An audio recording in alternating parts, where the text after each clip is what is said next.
everyone.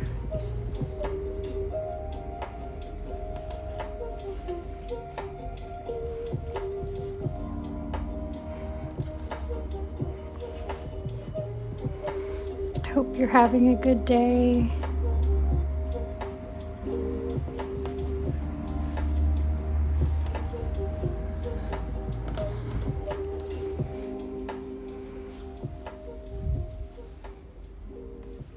Hi, Honk Bonk. Good to see you. Thanks for liking the live.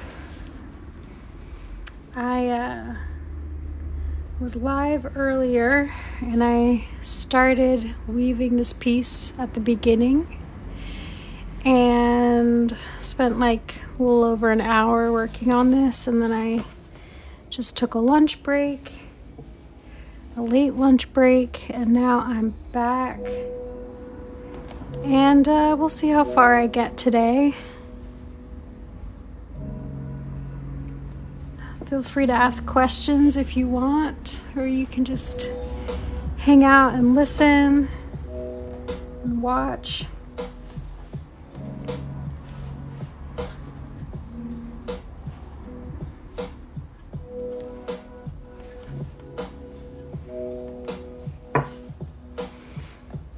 If you're watching the replay, welcome. And if you're here live, I will be posting this and the first part of this piece on my YouTube.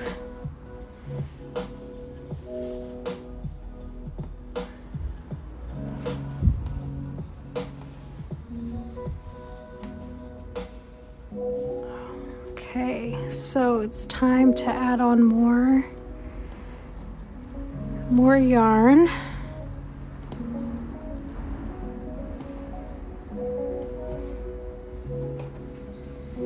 Working on some Raya loops. What did I do? Let's use that. Messed up that last loop, so let me go back and fix it before we tie it off. It happens. Okay.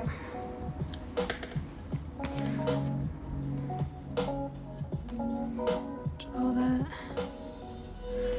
I've got 3 strands of yarn here that I'm using as one. There we go.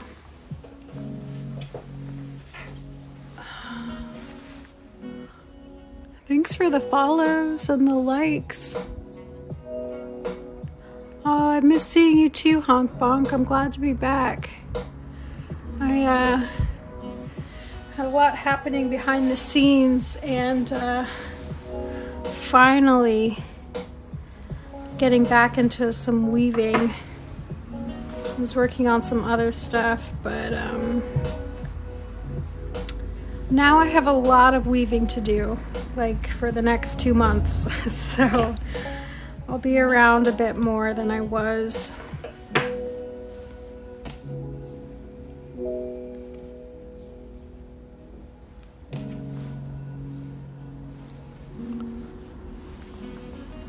So I'm mixing in, oh, thanks for sharing in the live and liking it. Thanks. So I'm mixing 2 colors of yarn because I think it looks cool. It's like very lettucey, like lettuce, some curly lettuce, and I'm very much into that vibe.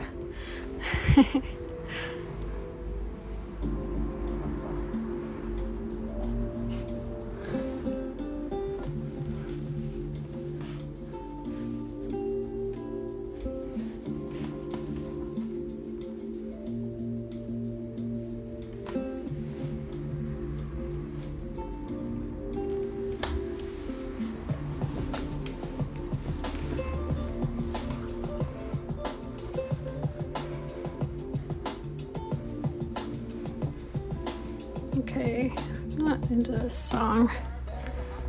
I've got some royalty-free music, so I can post this to YouTube later.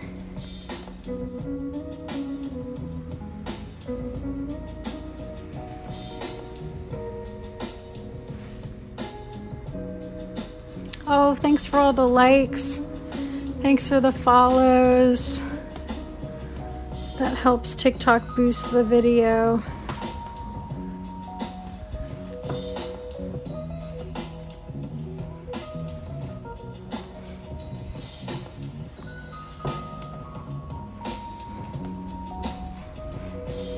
We had a lot more people earlier today, but that's okay. Glad to hang out with you all. Thanks, Honk Bonk. Yeah, I've got a lot more colors to add into this. I'm almost wondering, I mean, this piece, you know, it isn't that big. So I'm hoping I can fit all of these colors and that and that and that. So many colors. Yeah, so I'm gonna have to add quite a lot more.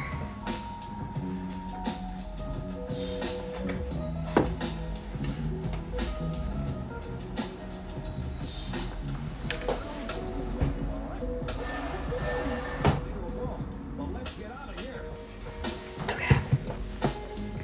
So this technique is called Raya loops, and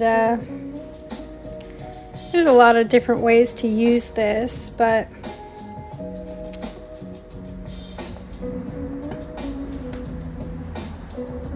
I'm using it with 3 colors or 2 colors right now. So I did my first pass of this was just the light green, and then I wove a pass of just tabby weave. And now I'm going in and I'm adding some of this like medium green color. And then once I come back all the way around, I will do another pass of tabby. And then I don't know if I'm going to do another Raya loop, so we're going to wait and see how it looks.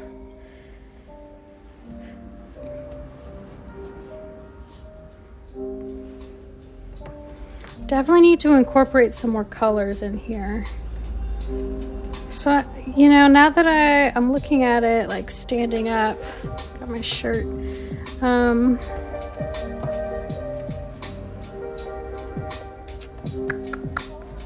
think it'll be time to move on to a different technique.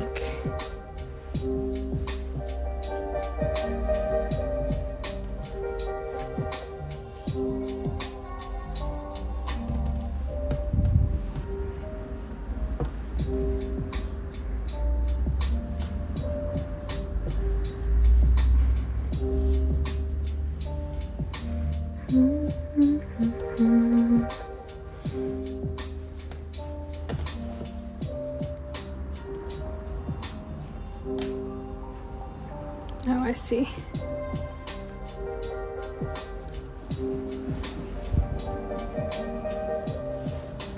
If you're enjoying this, would you mind sharing this with a friend who loves fiber art?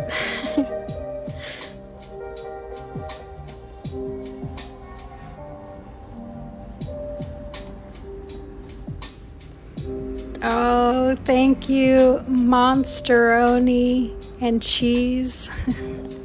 Thank you. It helps boost the video.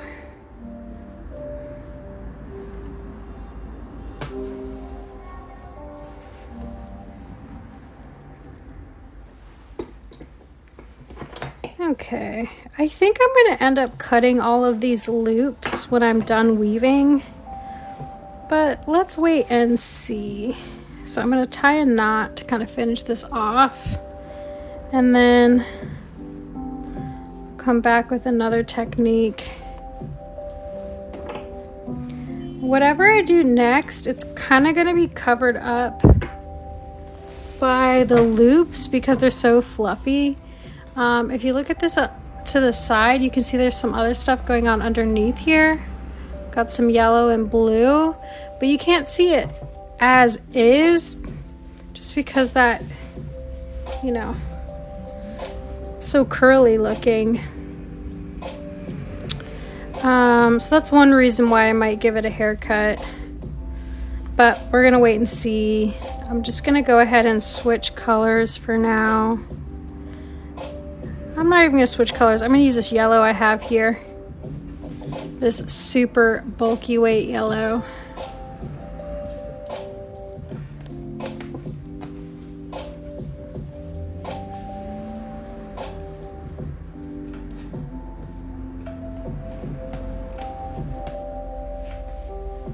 Oh, thanks for sharing, Jamie, the dog mom.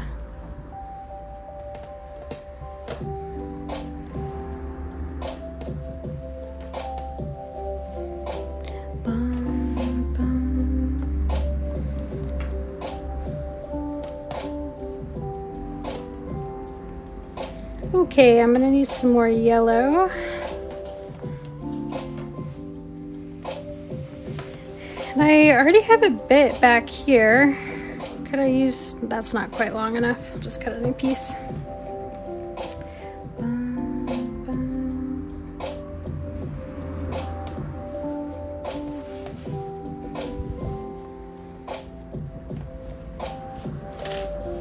Okay. Stick that behind. Let's grab some more yellow. I don't need that much. Ooh, something fell on the roof. Did y'all hear that? And I'm just gonna use my fingers here. Under, over, under, over. Where are you all joining from today? Let me know in the comments where you're watching from.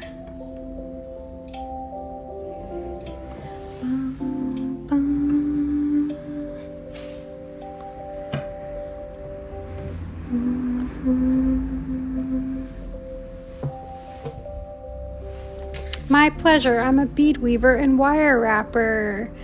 Ooh, that's so fun. Your lives have inspired me to try something new. Ah, I'm so happy to share some inspiration with you. That's great. Hi, Fat Girl Hoopla. I'm back too. Ooh, and you're in Oklahoma, Indiana, Georgia.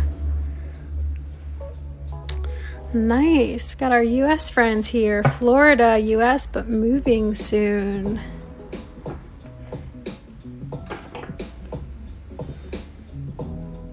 Where are you moving to? Upstate New York. All right, U.S. friends, welcome.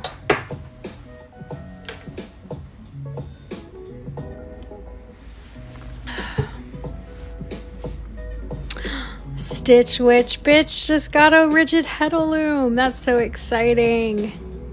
Oh my God, you're gonna have so much fun. Oh, we have another upstate New York. Okay, so I did that yellow. I really want to add this in. I haven't added this color in yet, but it's beautiful. Oregon, PA, and Maine this summer. Not sure where I'll move. Ooh, you sound like you have some fun summer plans, though.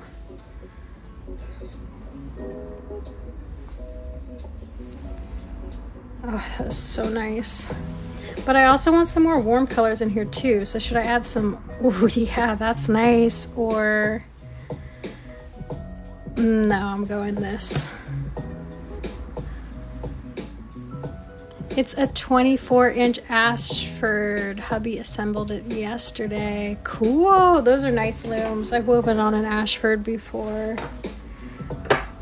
Oh my gosh, congratulations, new loom parent.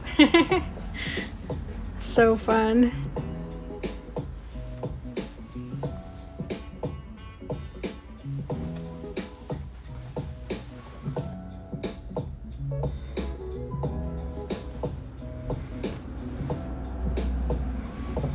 What if? Okay, Okay, I'm trying to decide what I'm doing next. Maybe I need to look at some inspo pictures. Do y'all want to see some inspo pictures? Okay, so this is for a customer. It's a client. It's a custom piece, and it's actually going to be one of two. So I have another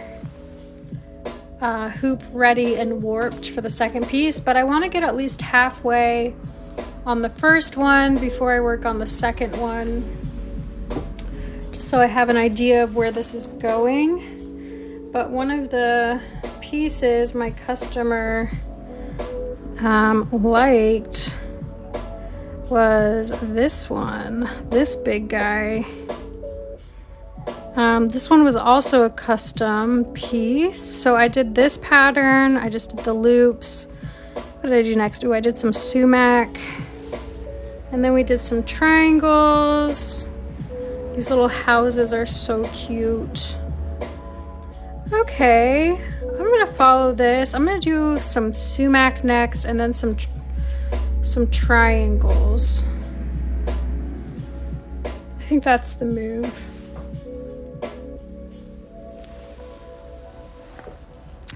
But yeah, let me look at some other inspiration pics before I move on. So the other piece is going to be a different pattern. It's going to be more like this one with like the hills. If you watch my lives, you have seen me do that a few times.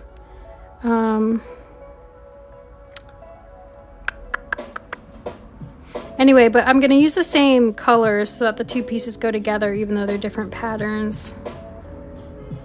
But this is another one I'm looking at for inspiration, because that other piece I showed you was really big, and so there was a lot more room. And so I have to be like very intentional and selective about the patterns that I use in this. So in this one, I did the ribs. Yeah, okay, all right. Yeah, let's do some sumac. So sumac is a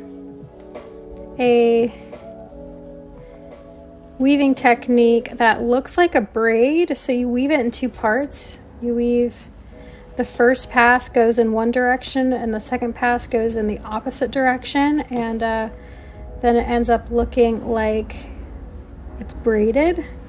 But it originates in Persia, like, I don't know, at least 1,000 years ago, and traditionally it was used to weave like pictures into the cloth, like animals and people, and so I'm doing a much chunkier blown up version of this. But traditionally sumac was done with really thin yarn, and it was used to create a lot of detail in a much more complicated way that I'm going to use it here today.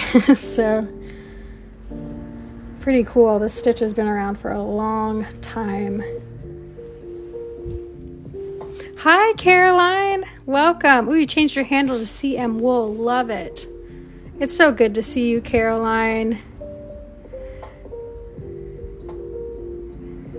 Oh. Is there... Sorry, I'm going back. Is there a weave that looks like redwoods? Like the trees? Maybe. Hi, Spazzy Nanny. Welcome, welcome. Hold on, y'all. It is warm in here. Okay. Had to turn on the AC. Yes, similar to the houses. Oh, yeah. I mean, so there is a specific style of weaving called tapestry weaving. And with tapestry weaving, you can weave in lots of different like pictures and imagery and like all kinds of things, and you could absolutely weave redwood trees. I mean, like people do it in like hyper realistic ways, and then they do it in more like abstract kind of ways.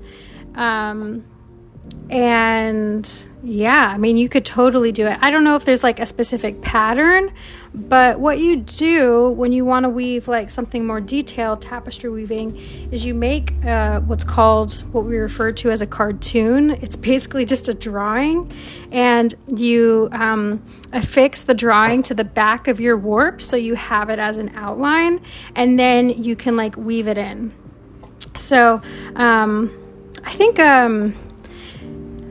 if you look up Rebecca Mezkoff, I believe she teaches some online tapestry weaving classes, and she has a book, and she has been doing this for a long time. She's very good. I have some tapestry techniques in my book, Amazing Circular Weaving. But if you want to do more detailed things, I would definitely recommend looking for a teacher who really specializes in tapestry, like Rebecca Mezkoff. Tommy Scanlon's a good person to look at too. I learned tapestry weaving from her. I don't know if she's teaching online, but I think she has a book as well. Rebecca Mezkoff. Here, let me show you.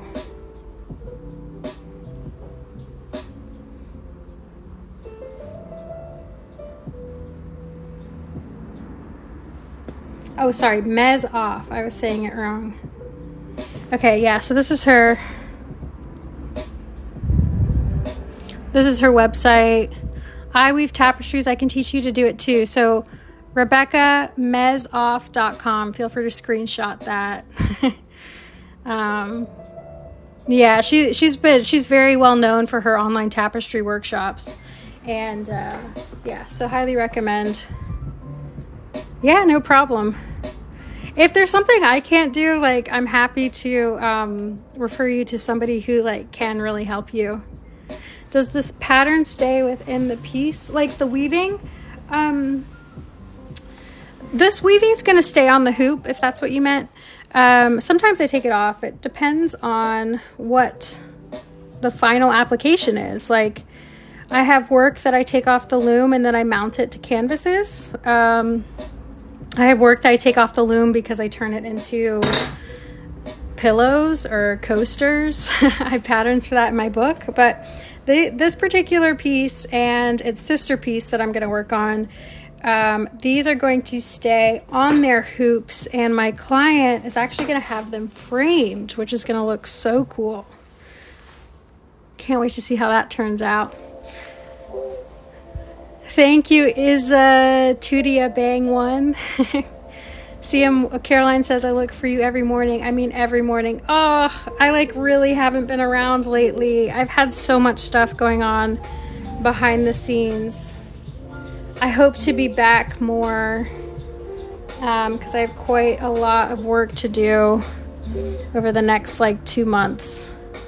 But you know me, I don't I don't have a schedule. Thanks for teaching names and history. I've done this one before, but didn't really know that. Happy to share, Fat Girl Hoopla. Oh, thank you, Laura. Thanks for sharing the live, Bonnie. I hope one day you will do online classes. I will take them all. Would love to have you, Caroline. It's in the works. Have had some like client work as the priority recently, but I will be scheduling at least one online class for over the coming months. We'll just kind of have to see how it all plays out. You said about tapestry weavers putting the pattern. Oh, I see what you're asking. Yeah, so like the whatever the drawing is or whatever you're using to base the idea, you put it behind, and everybody has like different methods to this. Some people use like pins to like pin it to the warp, and then you like weave it on top. So it's like, I'm trying to think if I have something I can show you.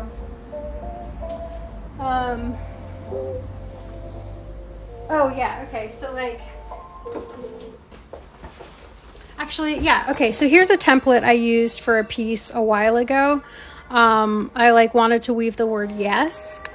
And all right, I'm going to show you my studio, which is very messy, so don't judge me.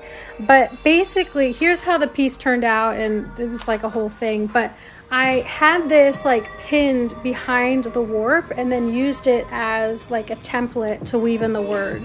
So this was, of course, a very simplified version of what you can do with tapestry. If you've ever seen Erin M. Riley's work, her work is like is incredibly intricate, and I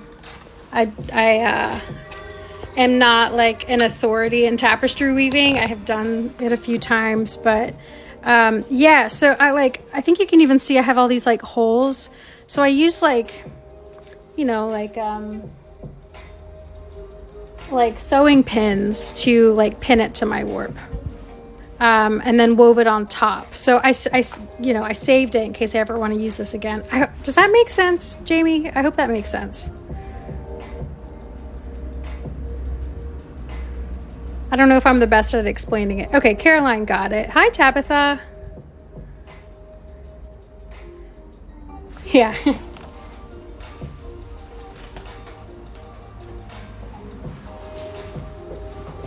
Okay, now I'm reversing the sumac.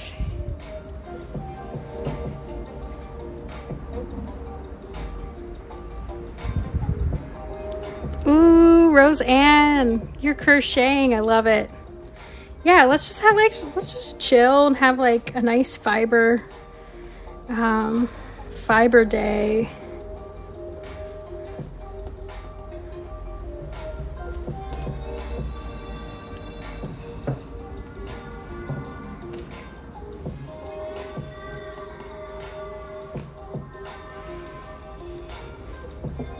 All right, so you can kind of see the braids starting.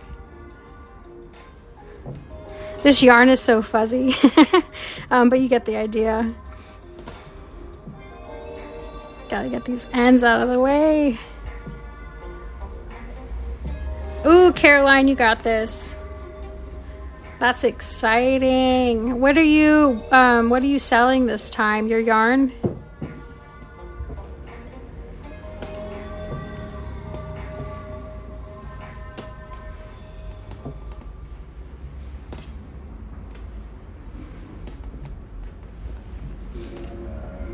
Yarn and needle felt critters. Ooh, cool.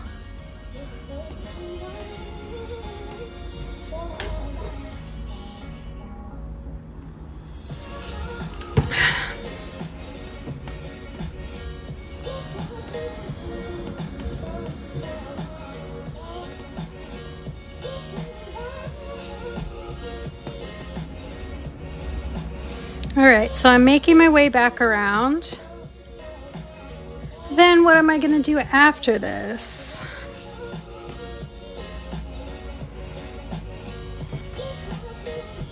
Okay, I'm loving these colors though, but I need to add in this. All right, I love this color. Haven't used it yet.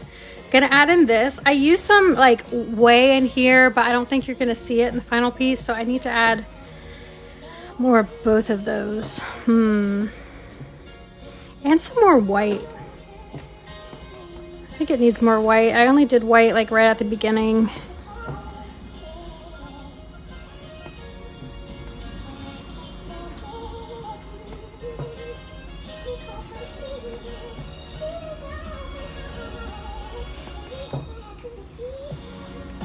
Am I gonna have enough room for all of these colors?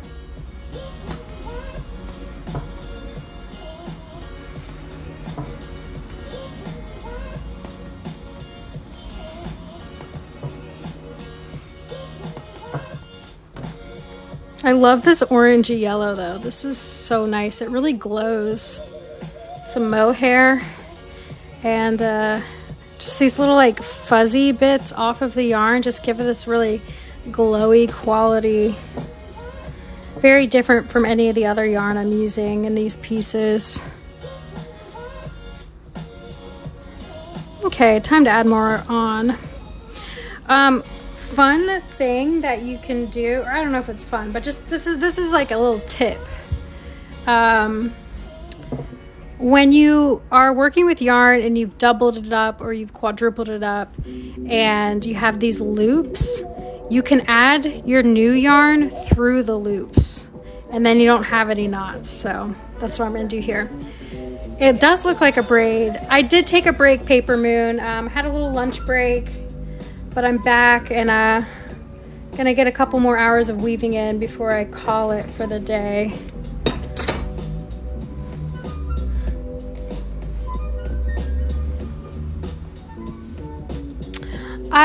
Yeah, Laura, I have made pieces on a variety of hoop sizes.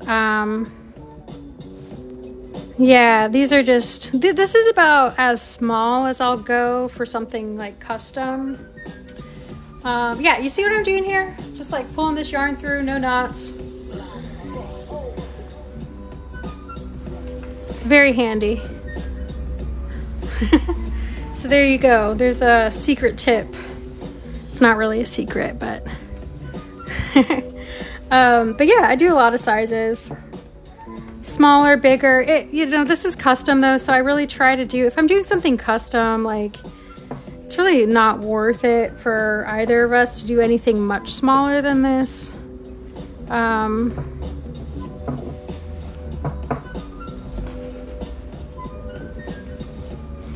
But yeah, I love to work big too. I think the biggest I've done is maybe like 1 meter wide. And I want to go bigger. So if anybody wants like just a really massive weaving, let me know. I really want to do something like that. So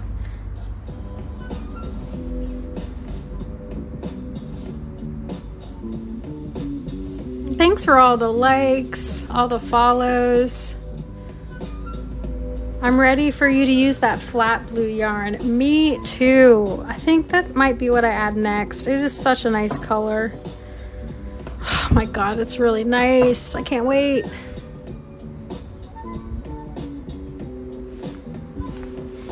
Oh, Caroline, you want one? Let me know. I've got spots for custom pieces. I'm pretty much booked until July at the moment.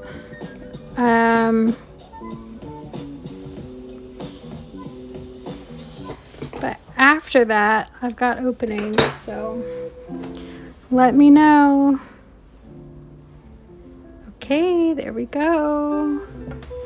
It depends on the size, Kayla. Thanks for sharing the live, Caroline. Okay. I am loving this so far, but yes, we need more blue. This like orangey yellow is like quite dominant for being such a small section. Wow, okay. Okay, I'm feeling like maybe this is not the best next color because it's like hurting my eyes a little bit.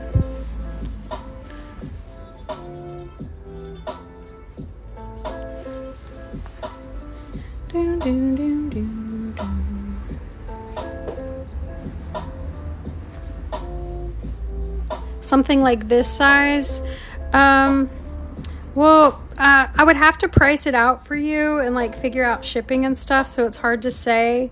This client is like picking up from my studio, so it's a different price, and she also is getting 2, so it's a different price than it would normally be. Let's do white. I think this will help cool this down color wise. Yeah, okay, Caroline, we're on the same page. Yes, Stitch Witch bitch. Yes, yes. Oh, thank you for the rose, Nan. Okay.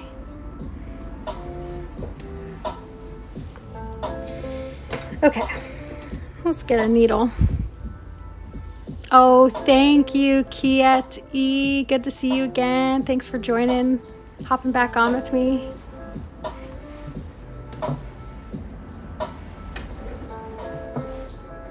Okay.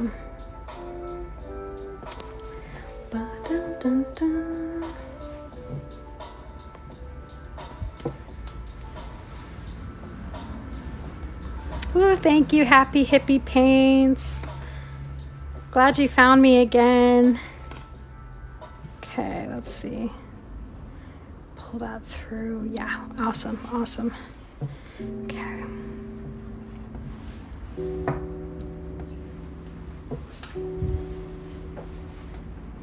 Watching while you cut out your sewing pattern. Cool, Spazzy Nanny. What are you making? What are you gonna sew? Yeah, so, well, good. That's a good question, Stitch Witch Bitch. So Tabby weave refers, it's like a whole category of weaving techniques, actually. And so most of the time when you see people talking about tabby weave, they're talking about what I'm doing here. So over one warp, under one warp. That's the most common weave structure, common pattern. But let me show you something. So this is one of my all-time favorite weaving books. This is one of the first one I ever bought, The Hand Weaver's Pattern Directory by Anne Dixon. Somebody was saying that they got a rigid heddle loom. If you don't have this book, highly recommend. This just has like tons and tons of weaving patterns. And these are formatted for more traditional kinds of looms. This is what a traditional weaving pattern looks like. You get a diagram like this, and it refers to how you tie the heddles and which petals you push at which times to achieve these patterns. So in here, you're gonna see there's so many. So like these are like these are 6 different kinds of twill. Twill is a category, right? But there's tons of variation of tabby. I'm trying to find an example to show you. Yeah, 3-1 twill, 1-3 twill, 2-2 twill, 2-2 twill, tons. That's twill though. Okay, tabby, here we go. So here's a variation of tabby. This one is using 3 different colors. Let me zoom in. Can you even see that? Here's another one, another variation. Yes, threadbare. This is really, if you're trying to learn some traditional weaving patterns, this is your book. But you can see there's so many different kinds of tabby weave. And yeah, so why do I show you that? Because we were talking about tabby weave before. So I'm using a very basic kind that's under one, over one. But I've actually used other variations of tabby in this. For example, this is called rib weave, this blue and white under here, where you weave essentially ribs or stripes. And in this one I did over 4, under 4. But this is another example of tabby. I don't know if I'm explaining this well, but we're just doing our best here. Let me see if I can find that one in here. Is it in?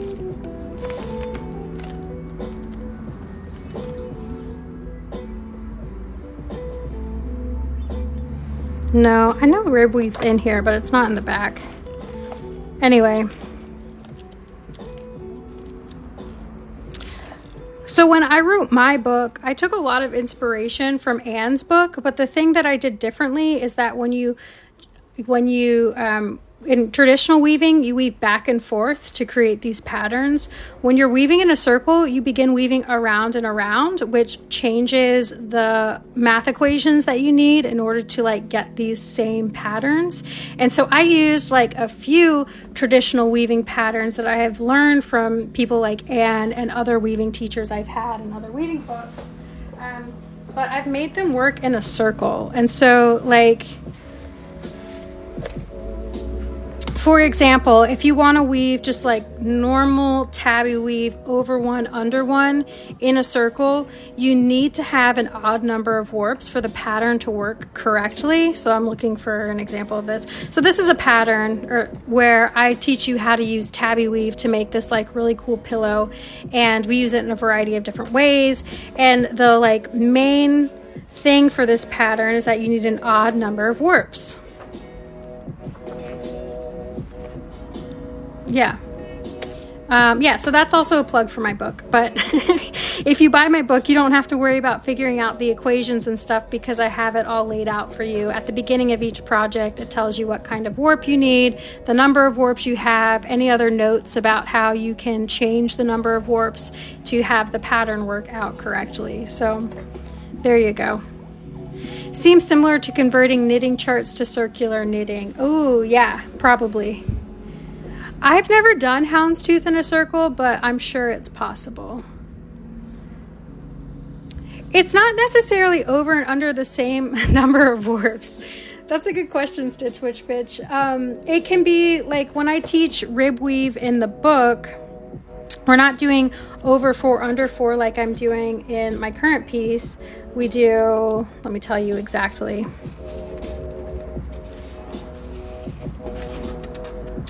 We're doing over 3, under 1. And so it doesn't have to be the same number.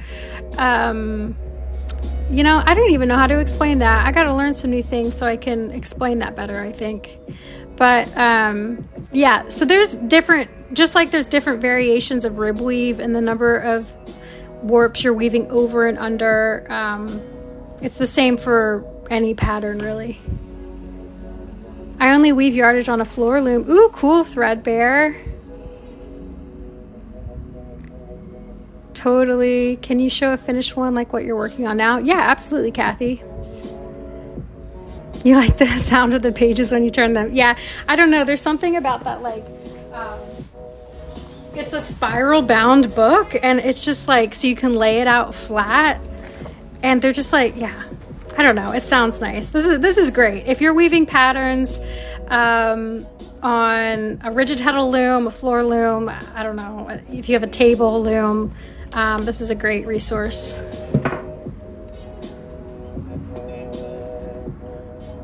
Yes, add it to your wish list.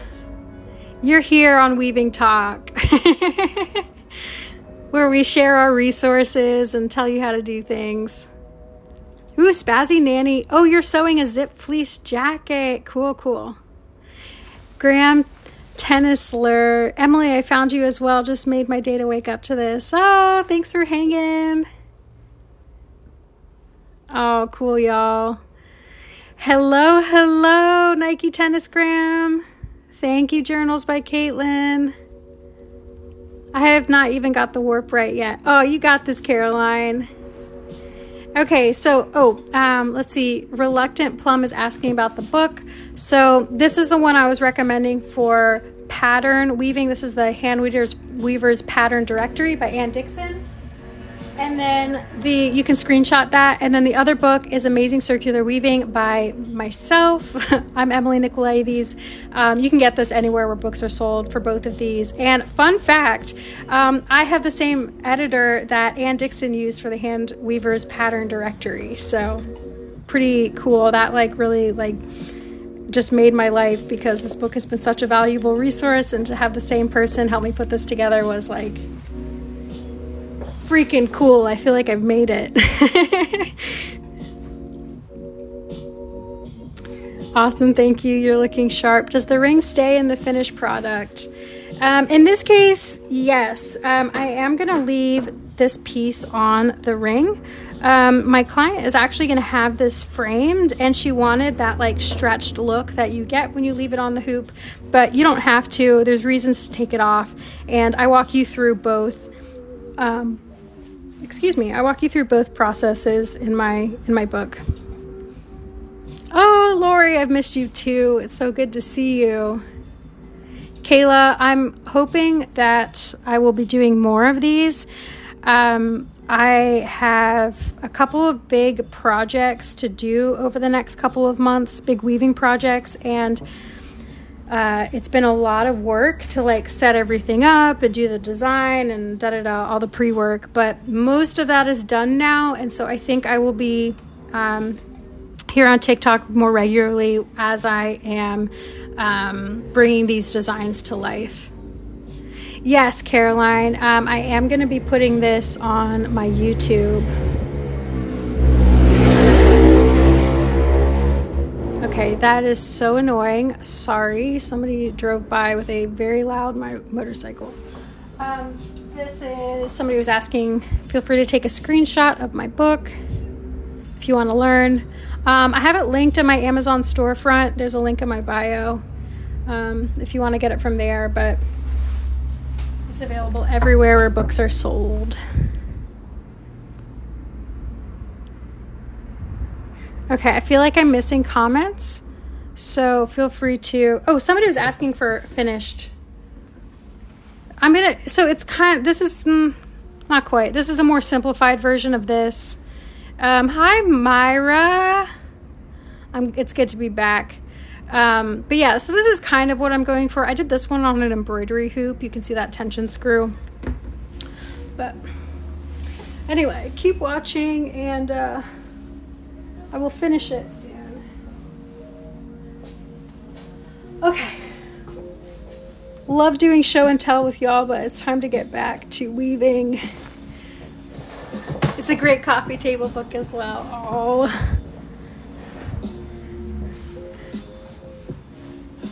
Oh, thanks, Lori.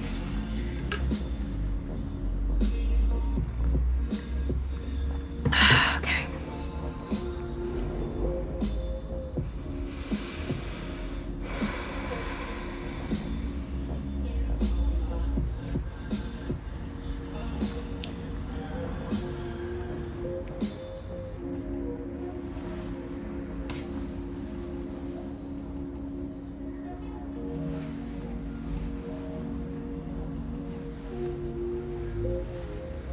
All right, I'm making some very serious color decisions.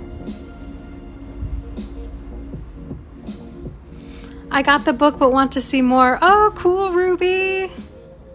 Oh, thanks for getting it. Please let me know if you have any questions.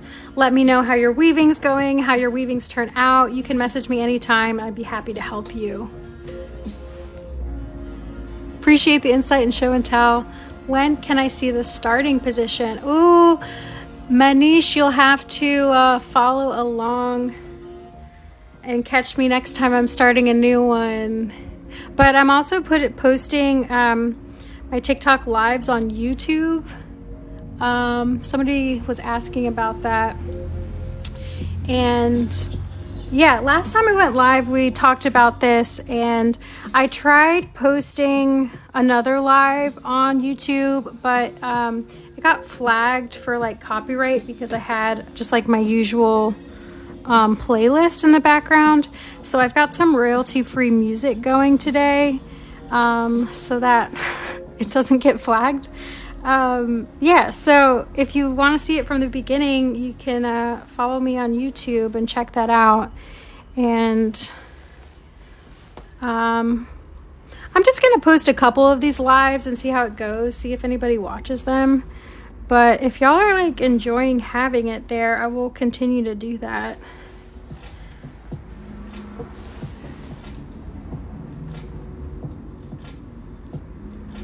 I haven't started because I'm trying to finish moving. Ooh, yeah. Oh, I hope your move is going well. I know that can be like such a headache. Emily, do you realize how much we all love your wisdom and kindness? Oh, thanks, Caroline. Happy to share. I don't know. I used to be really guarded about my techniques and my process, and I don't know why. I like reached a point where it was like I remembered when I was trying to learn how to weave and how hard it was to find information. And mostly that was because like when I started 10 years ago, there just like wasn't that much information online. But now that there is, and especially with my book coming out, I'm just really happy to share my tips and what I've learned. And I don't care so much about like keeping my techniques close. Yeah. Anyway, I wouldn't do it if you all weren't interested in learning it. So thanks for asking. It's really nice to talk about the things that I love and I'm passionate about.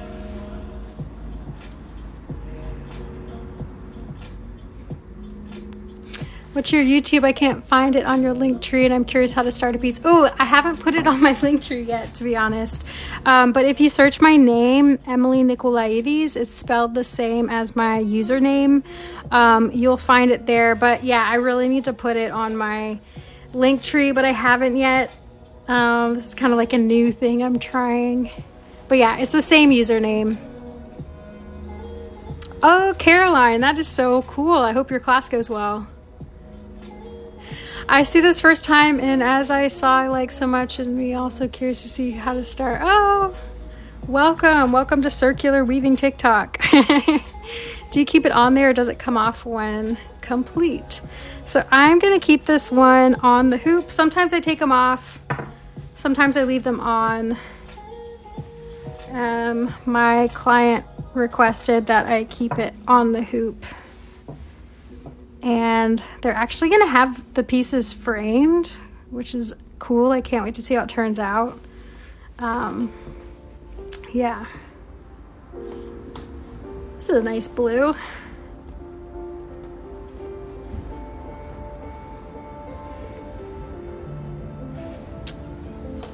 One thing I love about circular weaving is if you don't like something, it's really easy to backtrack.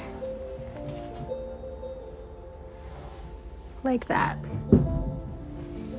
Okay, there's got to be a cat on my roof. Do you all hear that?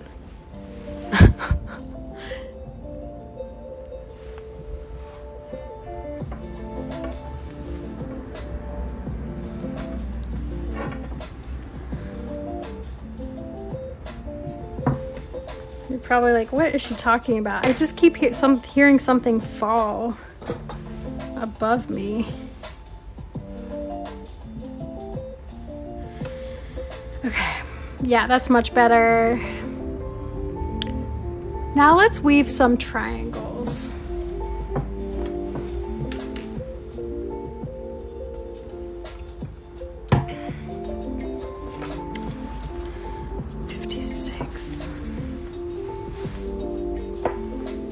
Okay, I need to do a little math here.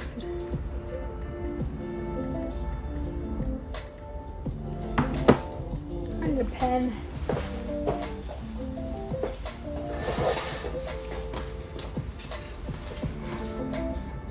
I'm trying to figure out the whole numbers that my total number of warps is divisible by.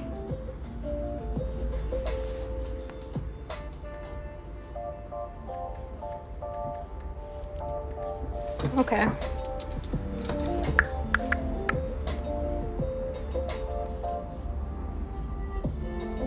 Okay, I'm gonna play with something here.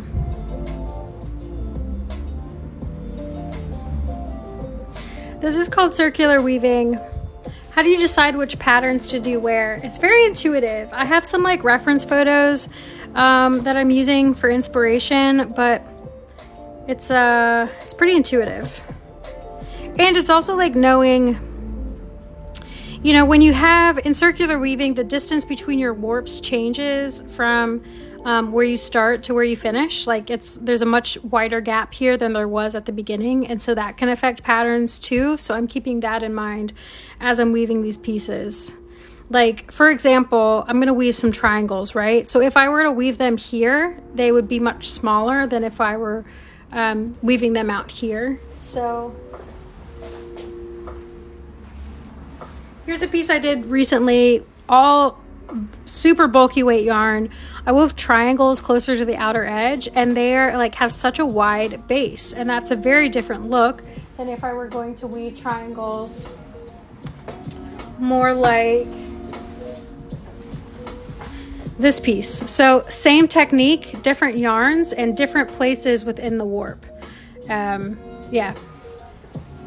So I'm considering a lot of factors as I'm working on this. But I've done this so many times at this point, it is pretty intuitive. Do I do the triangles in this color? I'm gonna have 8 triangles, so I could do triangles in this color and then triangles in another color like this or like this.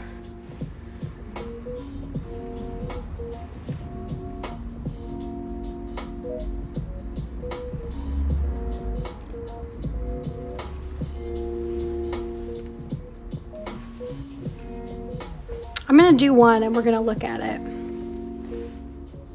Orange, dark blue, dark orange. No, God, I love your work. Y'all are so sweet. Okay, I'm just gonna do one. We're gonna see what it looks like, and I'm gonna do it in this teal because I really want this teal. I don't know if this is the right place to add teal or not, but sometimes you just have to try it to figure it out. Okay, so I have these four. 1, 2, 3, 4, 5, 6, 7. It's gonna be a pretty wide triangle.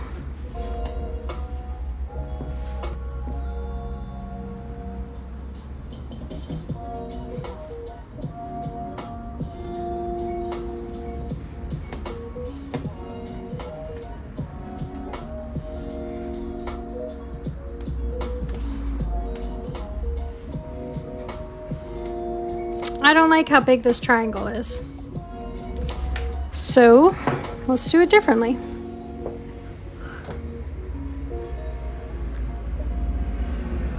I am concentrating very hard here. Don't know if you can tell. Okay, I think that's it. Let's try 4 warps.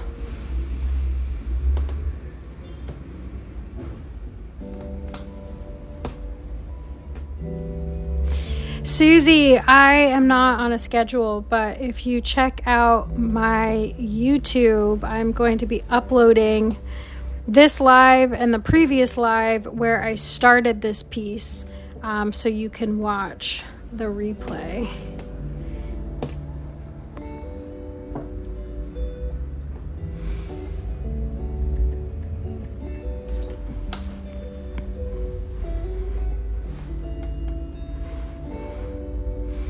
Okay, these are going to be chunky triangles, but let's just go for it.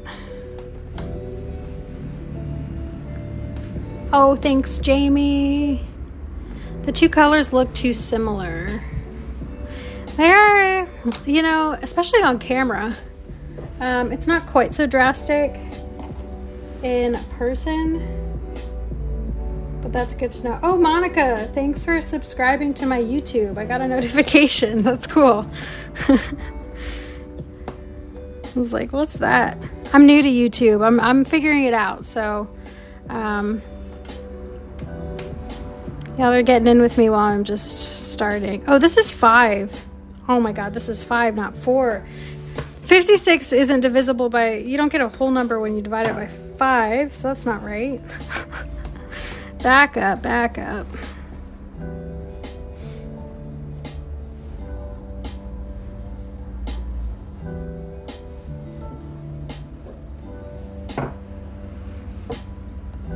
All right, this is the trial and error stage of the process here, so.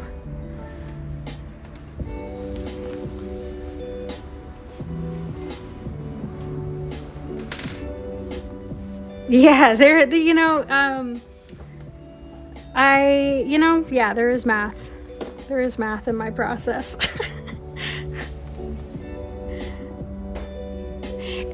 This is not ribbon. It's like a flat lace yarn. Like, it reminds me of like a shoelace. But yeah, it's flat. But if you like pull the end apart, here, let me get that in focus. It's kind of like fishnet a little bit, like the way it's woven. I don't understand, but I really like it.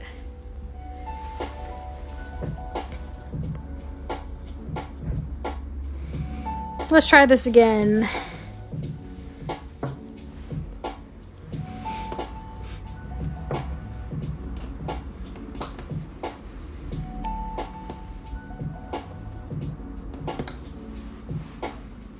The brand of yarn, I don't remember. I don't remember. I got it from my local yarn store.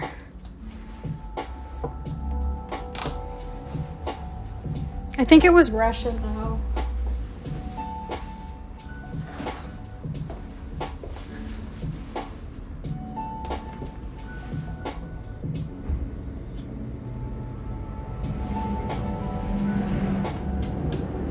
Okay, that's right. This is a good hobby for all my yarn scraps. Yes. Okay. There's one pattern in my book that if you have yarn scraps that are at least 3 inches long, you can use them. And it's a really cool project. It looks kind of like Funfetti.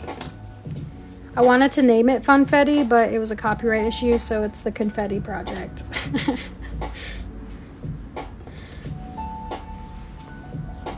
Okay, do I like this? I don't know.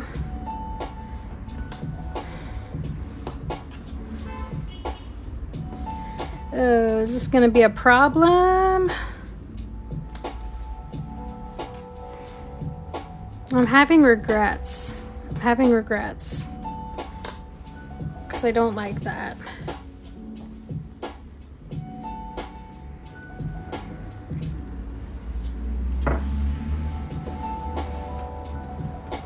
Okay, let's take it out again.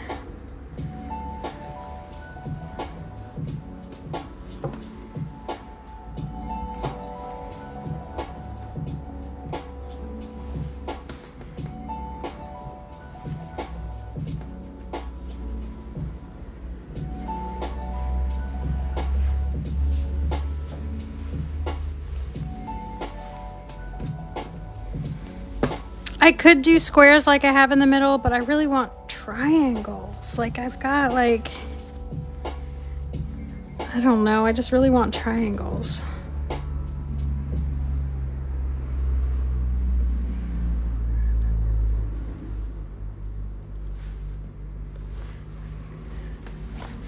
I'm gonna figure this out. We just need a little finessing here.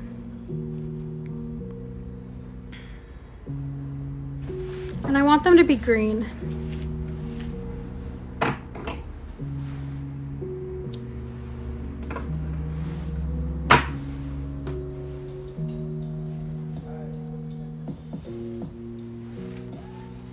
Okay, we're gonna try 7 again.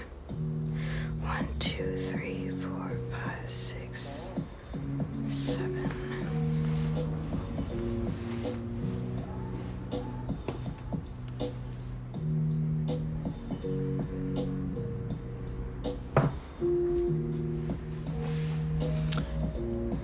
Four big squares, make bigger triangles. Hi, Jess Makes Macrame, good to see you. Yes, I'm still in Cyprus. Reminds me of Tetris. Yeah. Maybe thicker yarn or double. I could do that. Tracy, this is called circular weaving. 5, 6, 7. I might double it up. We're gonna see. This yarn that I'm using now, this one I do know what it is. It's Staffil My Macrame. What does this say? That is not English.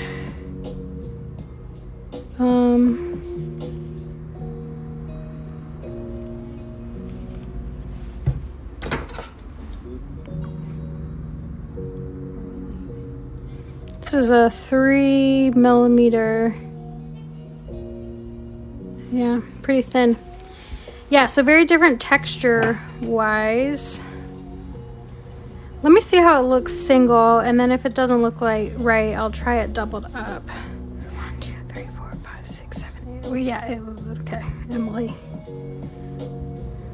1, 2, 3, 4, 5, 6, 7. There we go. Okay, okay.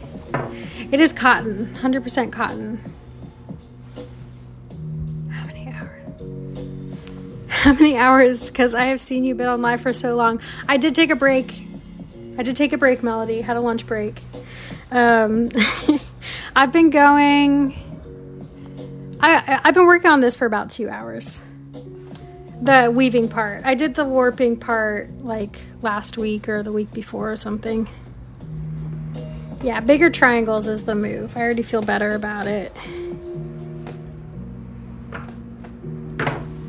But now I wish this was a different color. Okay, all right. I'm gonna change this out. Y'all are just seeing the creative process in real time, all right? It's not always right the first time. and that's okay. Taking that out.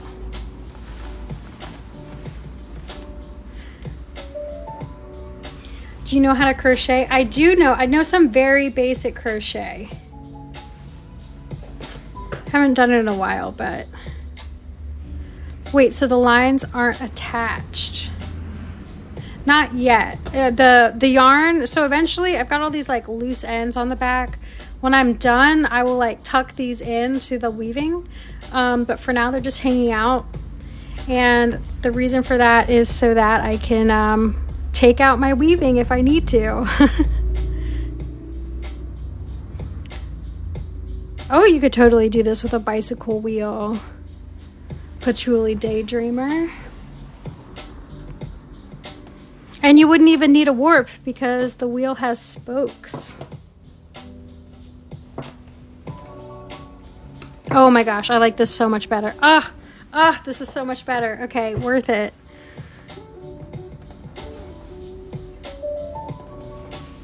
Oop, back up.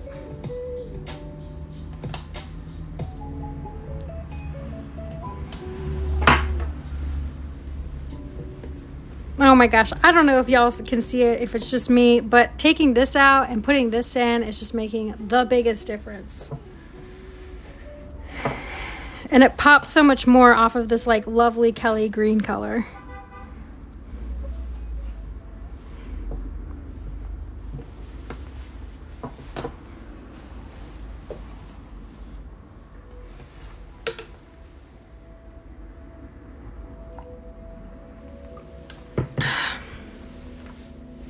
Much nicer. Okay, all right. Patchouli Daydream gets it.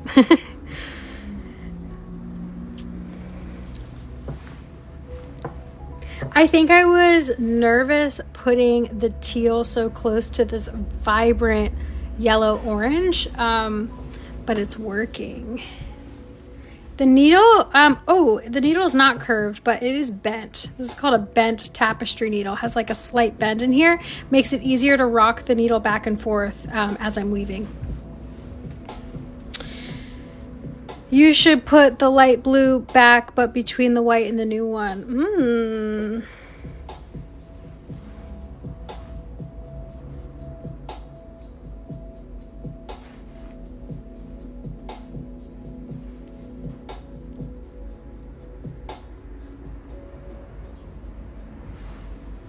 Should I now?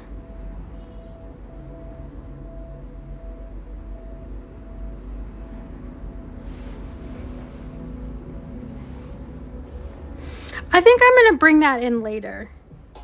But I like how you're thinking. Kind of like a gradient. I see where you're going, bagel sushi roll. But I think I'm going to bring it in later. I think I'm just going to do the one pass of the teal for now.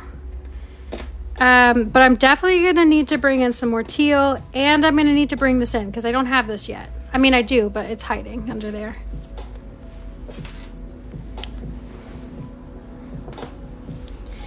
Okay. Ooh, you like the green triangle on the white.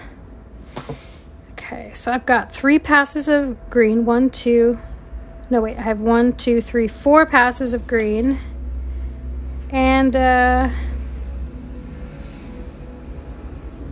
yeah, so now let's reduce on either side. 1. No, so I really have 3, so now I'm going to do 3. 1, 2, 3. Is this going to be tall enough? Okay, now I'm going to do 1, 2, 3.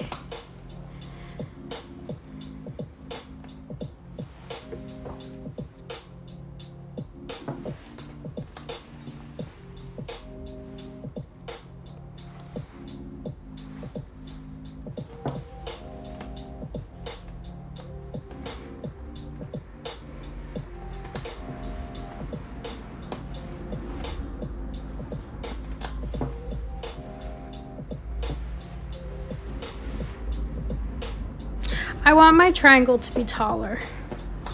So once again, we are backtracking.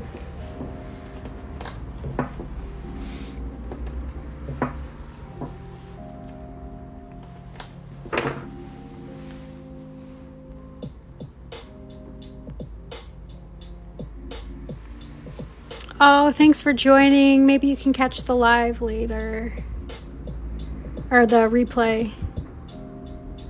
Will you be on much longer? I gotta go turn out chickens. Yeah, I think I'll be here maybe for another hour at least. I'm making scrunchie with what you're using now. I love it. Oh, I love that, Earthy Leo.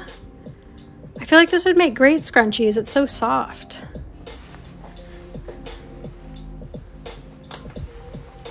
Thanks for following, Katie Kennedy.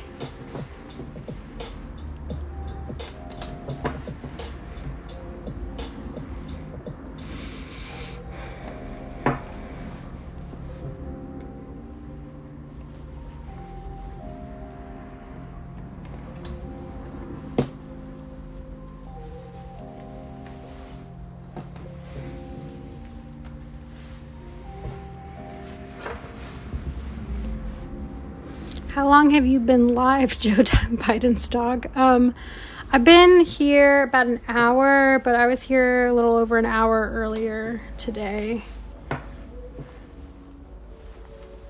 1, 2, 3, 4, 5. Let's do 6. I am listening to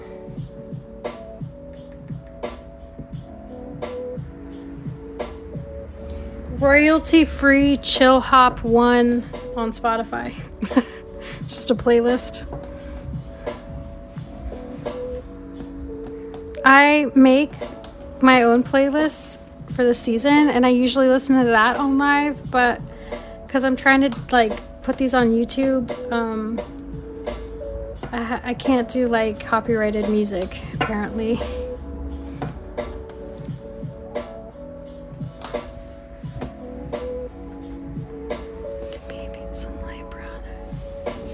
Ooh, I like those color ideas, bagel sushi roll.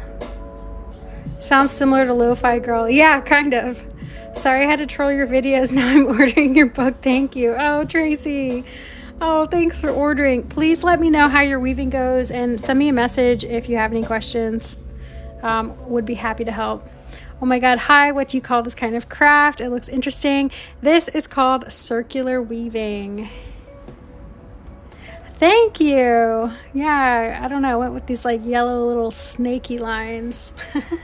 They look like Pop-Tarts. Love it.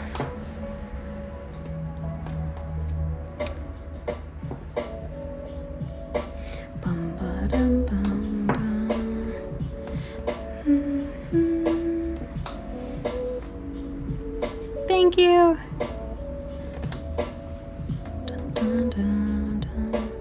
Okay, I'm liking these triangles much, much better.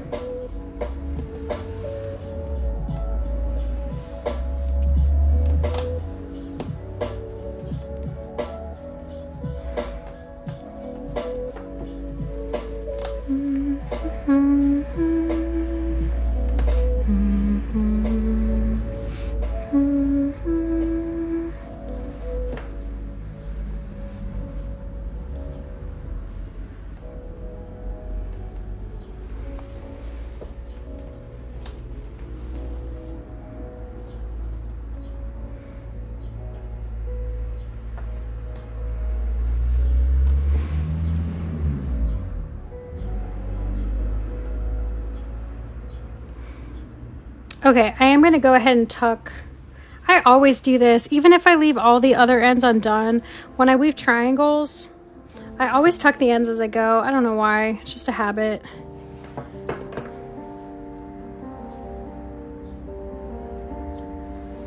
Okay, so this is what we're looking at.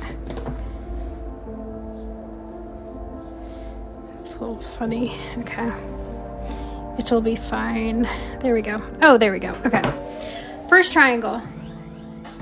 Thanks, Lori. I like it too. I think this is a good situation.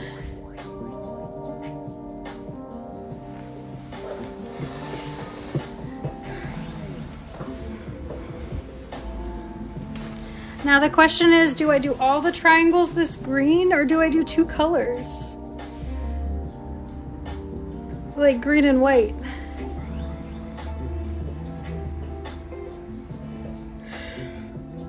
Whew.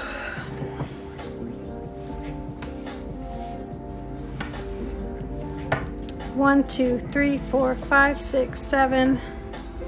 1, 2, 3, 4, 5, 6, 7. 1, 2, 3, 4, 5, 6, 7.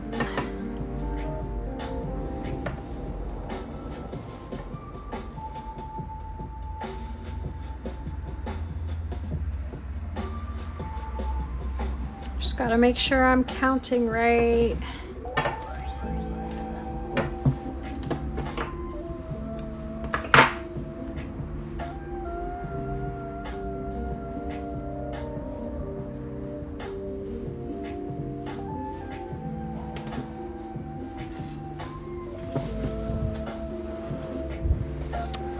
Ooh, maybe match the loops. Hi, Amelia, welcome. Ooh, green and white could bring in the white again. The decisions. The triangles had you nervous. I was nervous for a second too, but we figured it out. Thanks for all the help and the feedback. I think I'm just gonna start by doing the green triangles, and then I will make a decision about if I'm gonna do a different color in the second. But you know what? I'm gonna do some little marks. 1, 2, 3. 1, 2, 3, 4, 5, 6, 7. Just gonna mark it, even though I already know. 1, 2, 3, 4, 5, 6, 7. Mark it. Okay. 1, 2, 3, 4, 5, 6, 7. Okay. 1, 2, 3, 4, 5, 6, 7. This is not the best pen, but okay. 1, 2, 3, 4, 5, 6, 7. Emily, just get a better pen.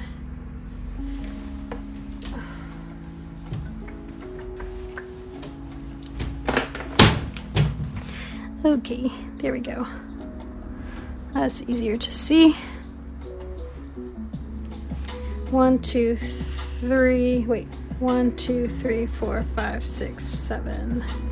1, 2, 3, 4, 5, 6, 7. Perfect. Okay.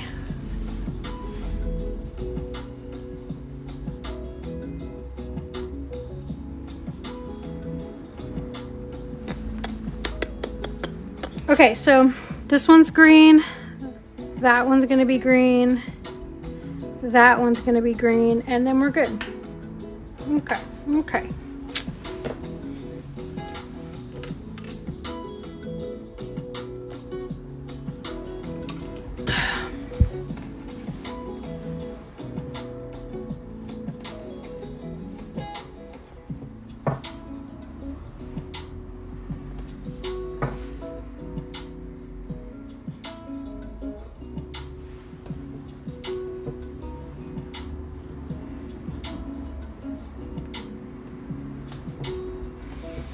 Also, the number 7 is a good number.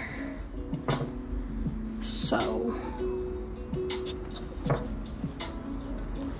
I like the number 7. I'm glad we landed on the bigger triangles.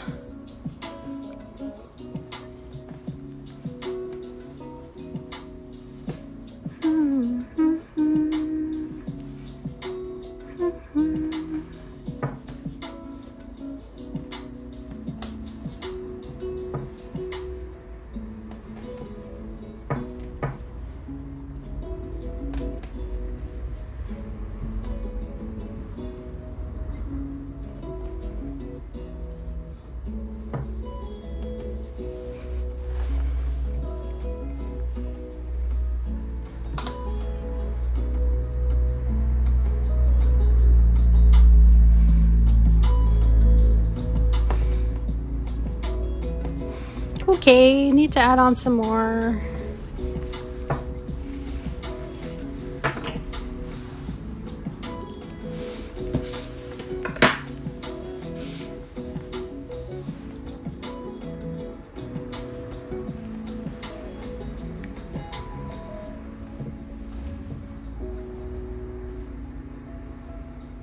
Oh, I see what happened. Okay. All good, all good.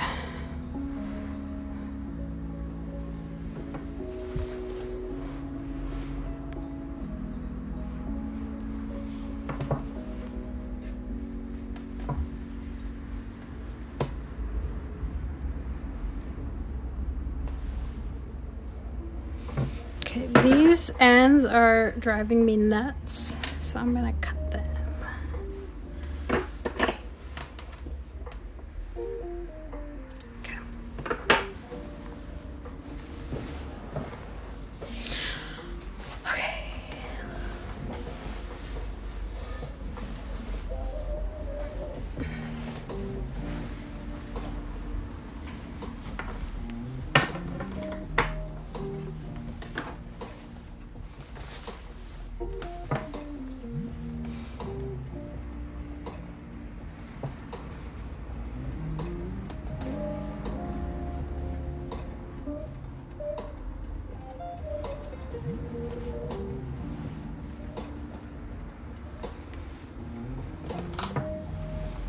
Thank you, Carrie K.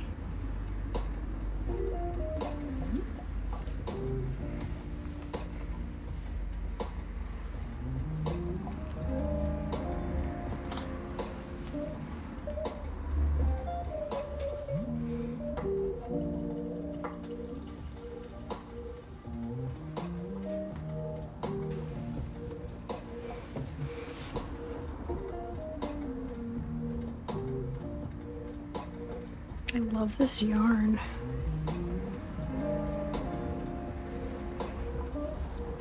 So smooth looking. Just real smooth. Yeah, I think that looks fantastic. Okay. When it works, it works. It was quite a journey to get there. Hi, Mia. Welcome.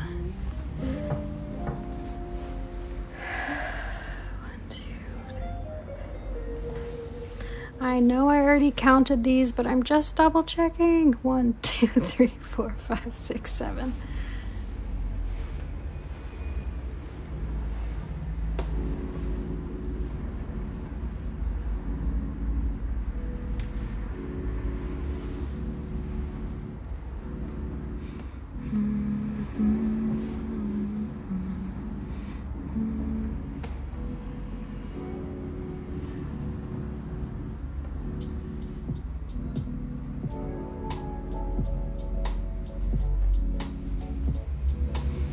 Hi, Hanji from Korea.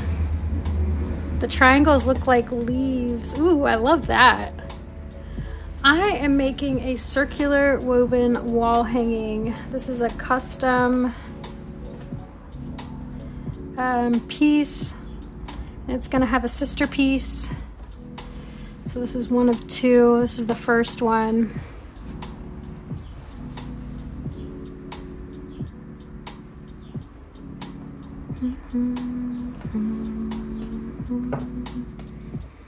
I think after these triangles, I might work on the other piece next, like before this one is done.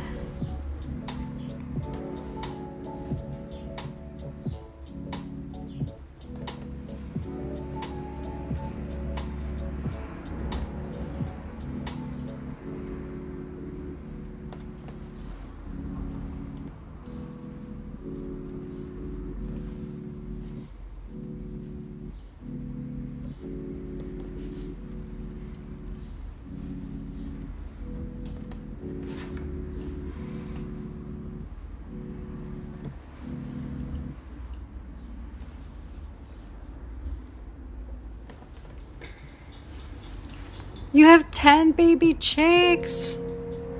I love it. Yahara botin kiri kirkira. Hi, Happy Fallon. I don't know it. I'm still learning Greek, but I don't know what kirkia is. I don't even know if I'm saying that right, but welcome.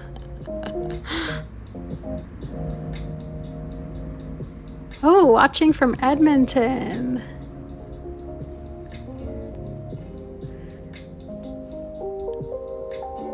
Oh, Corfu. Oh, cool.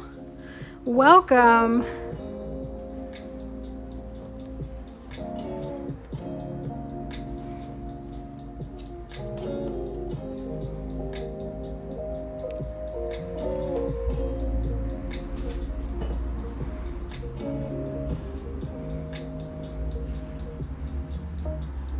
Dang, y'all, I'm getting tired. I wish I had a coffee.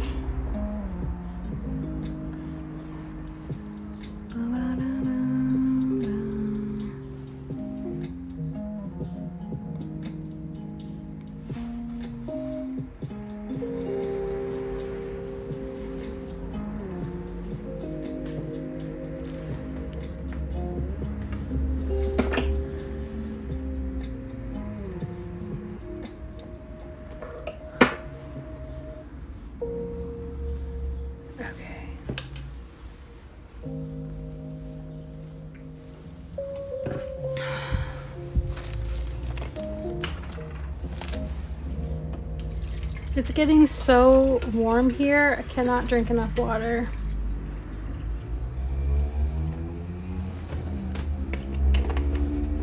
Oh, thank you, Lori.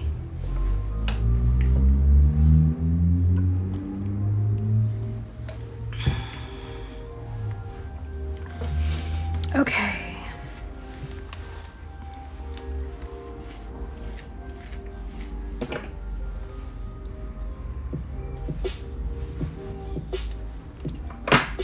I didn't even think about this, but there are going to be 8 triangles, and I like how they're like opposite of each other. That feels like very symmetrical. It's nice.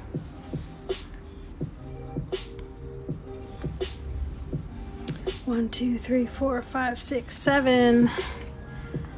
1, 2, 3, 4, 5, 6, 7. So balanced. Thank you, Mia Kitty.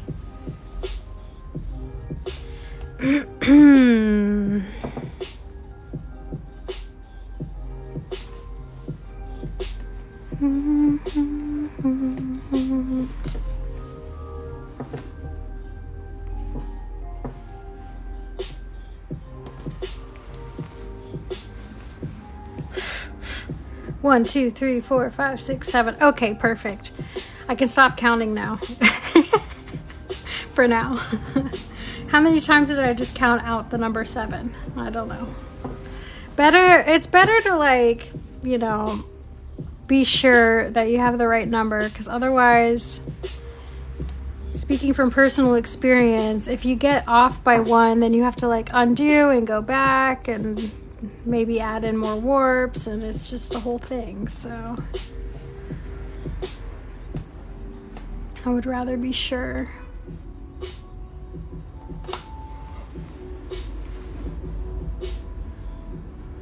All that math, I love it. I was a math teacher. No way, Lori, that's awesome. What kind of math did you teach?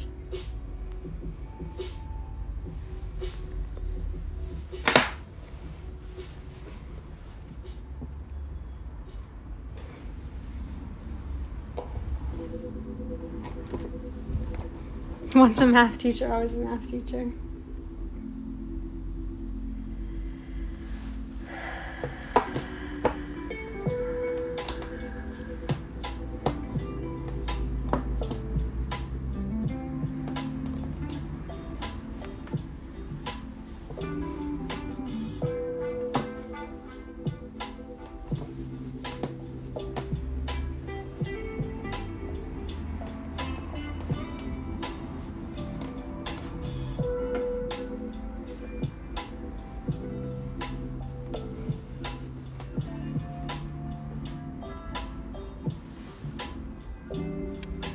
Fourth grade 9-year-olds, but I also tutored up to high school age. Oh, cool.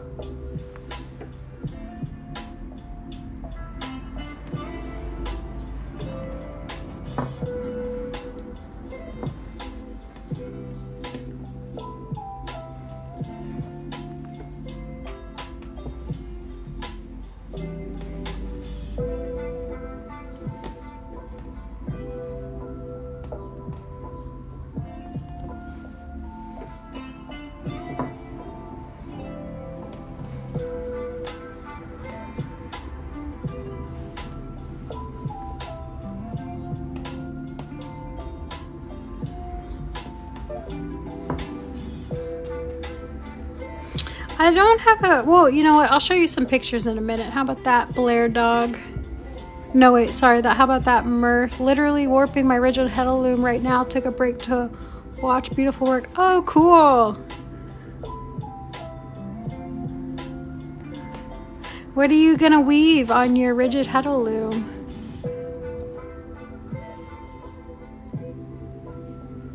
Oh, I bet, Lori, that sounds really rewarding.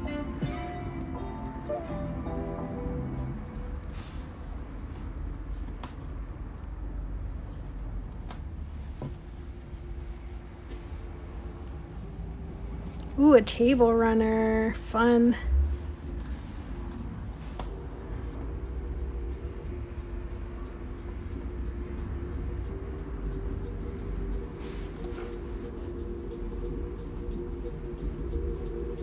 Oh, nuts.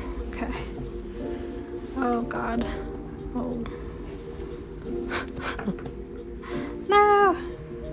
Wait. You can do it. It's fine. Everything's fine. Okay. Yeah, we're good. Nobody panic. That was looking a little rough there for a second. Okay. All right. Let me stand up and stretch.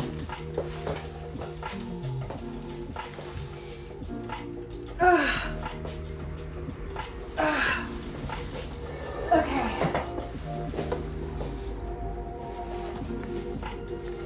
I'm making a tarot tablecloth with them. Tarot cloth. Oh, tarot. That's cool. All right. Okay. So here's one of the reference photos I'm using for this piece. That looks so. There we go. That's one of the reference photos I'm using. Literally working there. That's cool. Okay. And then this is another one I'm using. This was a much bigger piece. But yeah.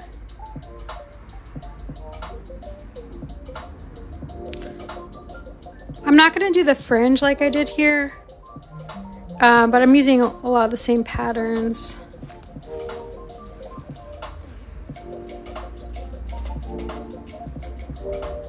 Yeah.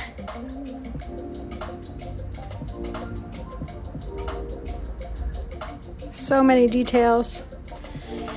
Okay. Yeah, so that's kind of what I'm doing here. Different colors, obviously.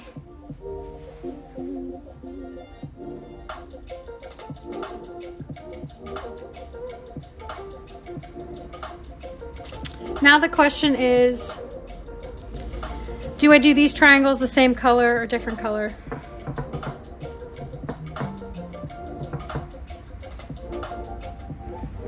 If I were to do another color,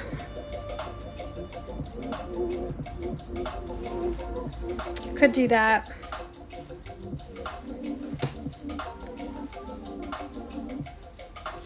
Different. Y'all want a different color. Gabby, this is circular weaving.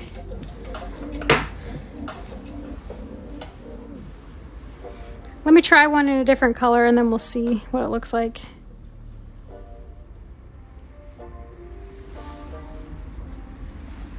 At least part of the way. I need another needle.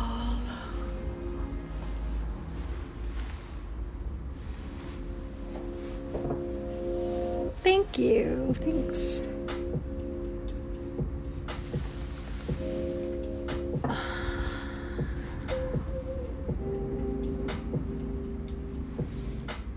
I love it. Glad y'all are here.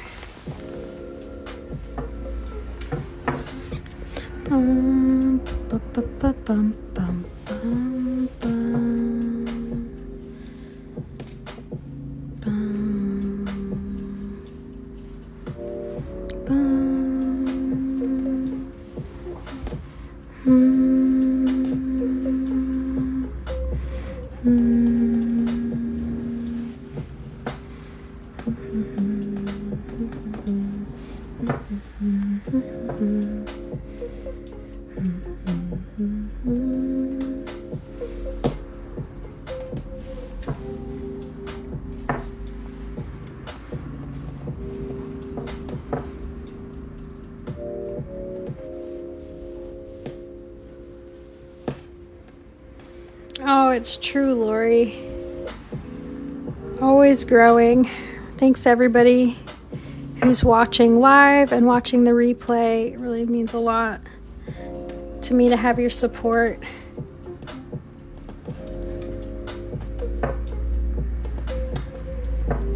Thanks for the likes, the follows. Oh, sharing the live. Oh, knitting's fun, lady and PNW. But yeah, this is relaxing. I highly recommend if you want to try weaving. Try circular weaving. You don't have to like buy a loom or anything. You can use any kind of hoop. It's like very it's very approachable in that way. I don't like this color.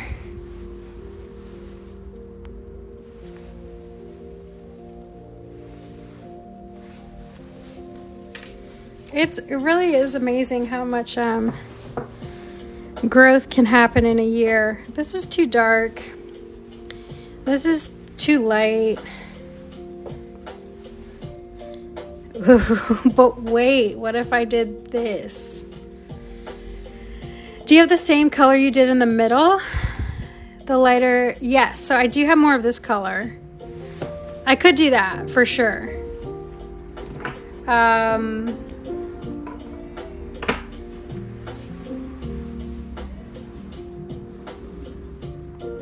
Y'all are saying white.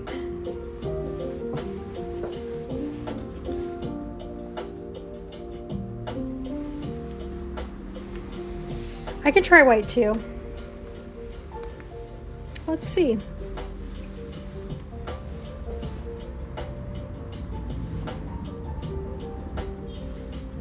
Ooh, orange. Orange. Caroline really throwing us something different. I love it.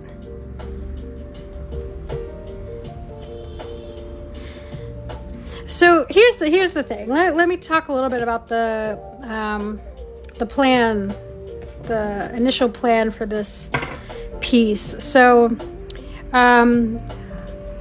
after I finish this, well, there's going to be another piece similar displayed along with this, and the idea is that one piece has more dominant blues and greens, and the other piece is more dominantly yellows and oranges. And so this is the one that's supposed to be more blues and greens. And I've done a lot of greens so far. And so I really want to bring in more blue, more of these other colors I have. And so I still have a little bit of room left to like figure that out. But it's been very green so far because we have this, we have that, and I'm just looking for more blue. Just looking for more blue. That's this. Oh, okay. So here's the sample, and I just remembered something. So this is the sample I did. So these are the warm colors I have. Really nice. Lots of oranges. We even have like a rusty red, and this is kind of like a red orange, a little pink. It's nice. But this is the other side, right? So we have this Kelly green that I just used here. We've got this blue that I tried here and didn't like, the light green, dark blue, you know, all these colors. But I forgot I also have this color.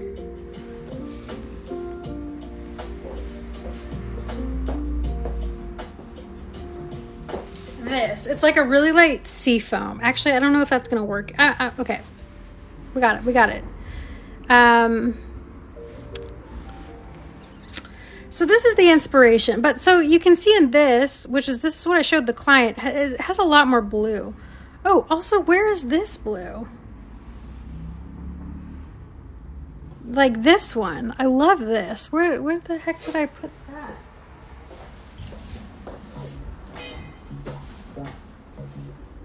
Is that this? No? I'm like missing something. Oh no, maybe this is this. Oh, I forgot I was gonna put, oh my gosh. All right. That is the cutest little swatch of color. Yeah, this is what I do when I do custom work, is I do a swatch so that I can like see all the colors together and how they interact. I also did this one. It's another one I did with these little triangles. So sweet. Yeah, so this is like, it's the inspiration. And I need to turn on the light.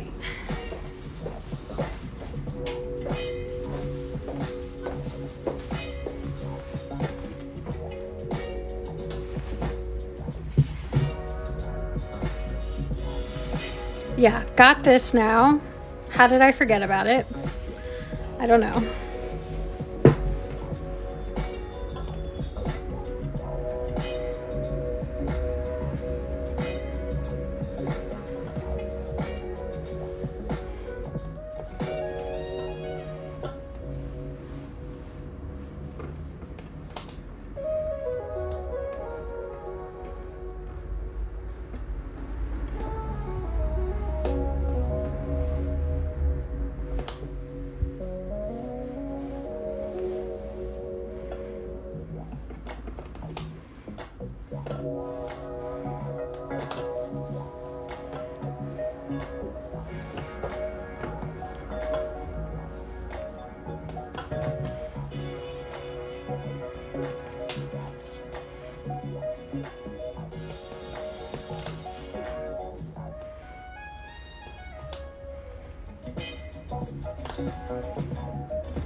I don't think that's the color either.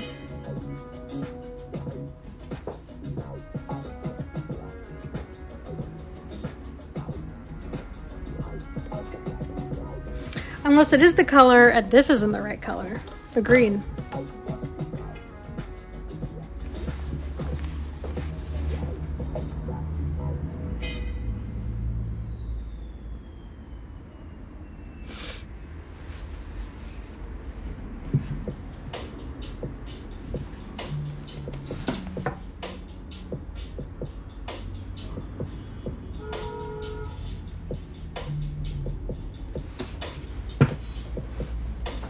Kind of love these together though. Like,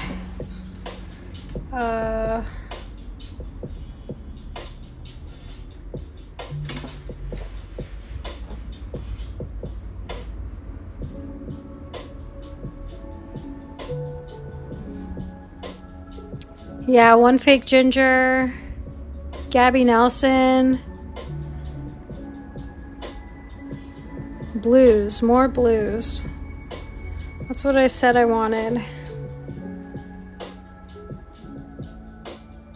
I could do, wait, could I do 3 colors? No, I couldn't do 3 colors. I mean, I could, but I wouldn't be even. I'm gonna do it.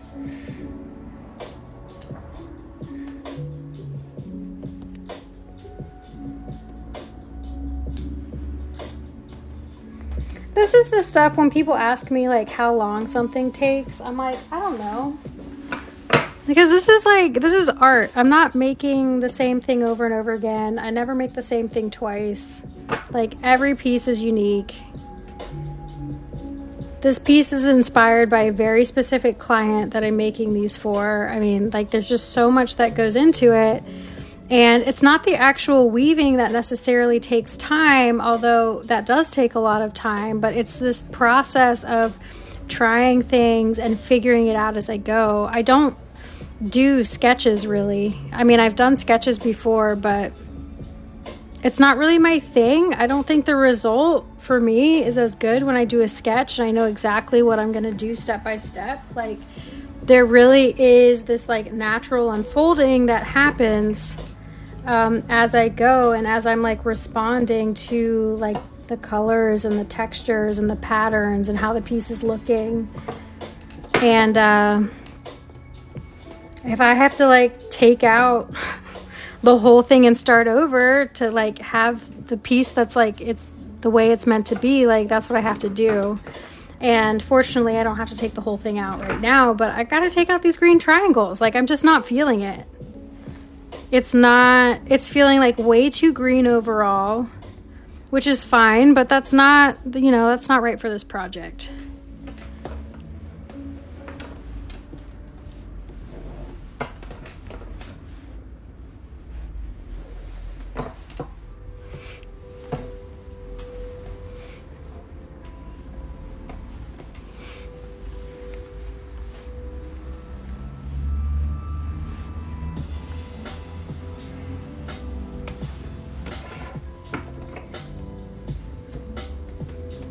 I love that dark blue.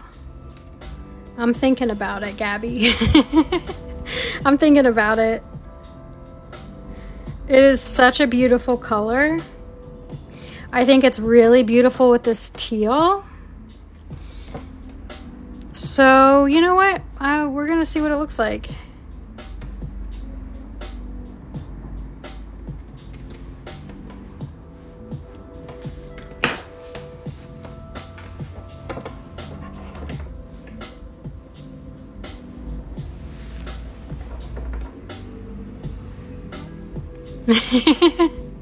Joe Biden's dog. That is a good question. What if you accidentally cut the white part behind it? Well, then I'll have to repair it. Not ideal. I have done it before. You can come back from it. It's not the end of the world if it happens. But you know, it's a thing that any weaver will tell you, like, sometimes like a warp snaps, sometimes you accidentally cut it and you got to troubleshoot.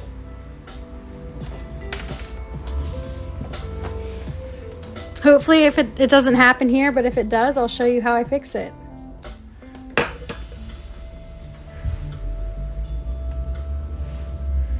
Dude, dark blue triangle. I need visuals, LOL. Yeah, same. Yeah. I have to see it, right? That's like why I do the sample weavings. What does it look like together? You know, I can hold like the two balls of yarn next to each other, but it's not the same as when they're woven because the texture changes. And the texture does affect the color, like visually. I can't explain it. I just know that it happens. What time is it in Cyprus? It is 6:15 actually. So they sell them already with the warps. I think I have seen people do this on Etsy, like kits, but I don't do that. I just buy the metal hoops. Because like depending on what you want to weave, you may need a specific number of warps, and so unless you're buying like a kit where it's like they're gonna like tell you how to make something, like I wouldn't buy pre-warped hoops personally. This color is just, oh, it's so good. How do you go about starting one of these projects? Coco, I go live pretty often and I share the process. And so follow along and hopefully you'll catch me sometime doing it. But I'm also starting to upload my TikTok lives to YouTube. So follow me on YouTube and I'm sure I'll do it again soon. 1, 2, 3, 4, 5, 6, 7. What am I saying? I actually have to warp. That's what this part of the process is called. I have to do about 18 of these this week. 1, 2, 3, 4, 5, 6, 7. So I will be back. Follow me. Just follow me on TikTok.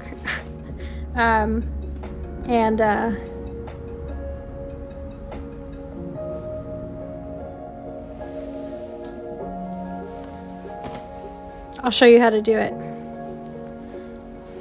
1, 2, 3, 4, 5, 6, 7. Okay.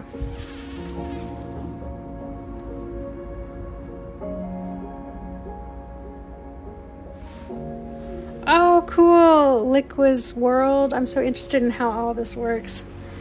Yeah, if you're interested in learning, like follow me, watch my videos. I'm like happy to like explain things. I also wrote the first and only book on circular weaving.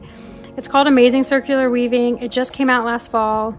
It's the only resource, it's the only book that teaches you how to weave your own circles from start to finish. There's 15 different patterns in the book. I spent like 5 years researching circular weaving before I wrote it, and so everything that I've learned I share in my book, so you can learn it too.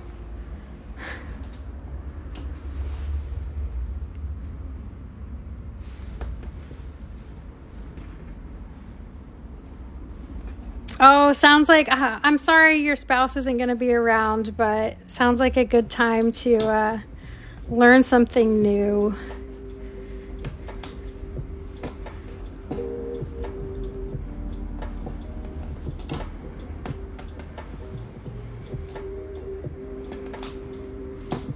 I'm a crocheter, but I need something new. Ooh, lots of crossover, of course, like all fiber art.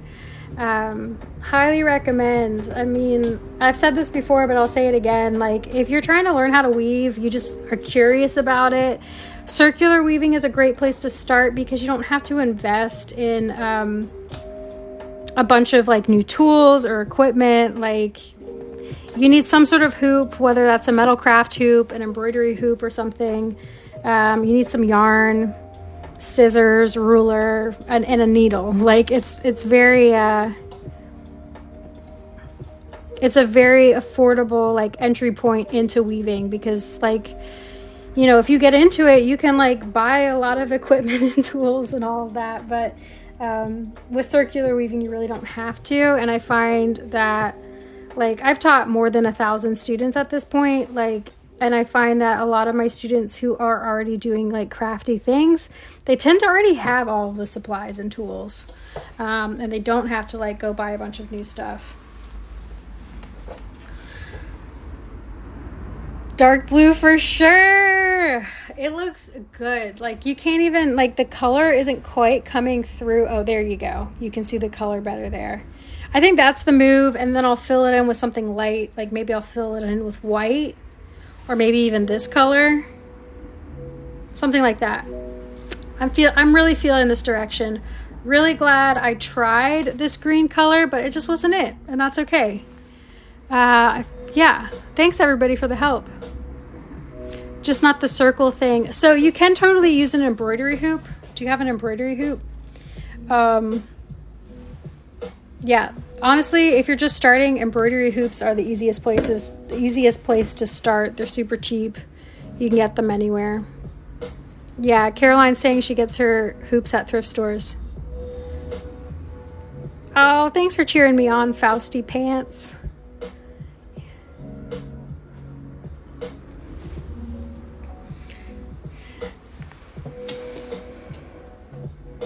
You can try it with the embroidery hoop if you want, but yeah, you can also just, like, you know, pick up a cheap embroidery hoop. I would say use a wooden embroidery hoop. I wouldn't use like a metal one or a plastic one. Wood is better for this particular kind of thing. And I would also say a circle. Don't use an oval one. The oval ones are so annoying.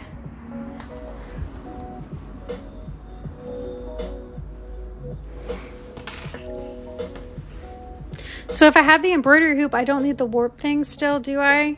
So, this is the warp, these strings. So in the book, like, this is the first step of any kind of weaving that you do, no matter what kind of loom you use, is you have to like warp your loom. It's like a verb and a noun. But yeah, so first you put these like tight strings on. There's a few different methods. I teach 3 different methods in my book. And then everything that gets woven into the warp is called the weft. So that's all these like lovely colors, all the patterns, all that. Maybe fill it in with light blue. Ooh, I like that idea.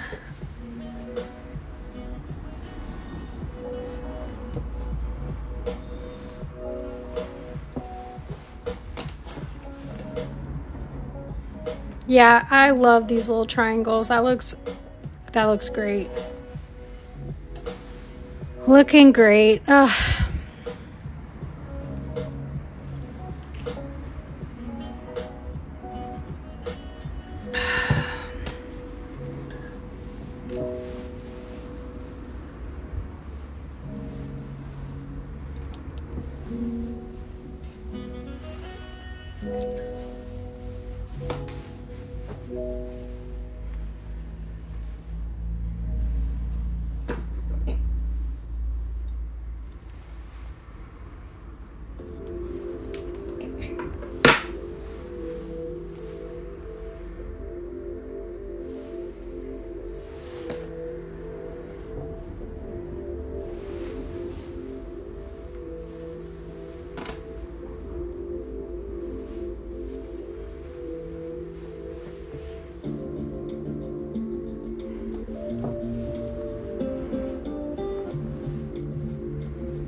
Oh, don't worry. You wished you were here when I did the green part. I'm gonna post the replay of this to YouTube, so you can watch it if you want.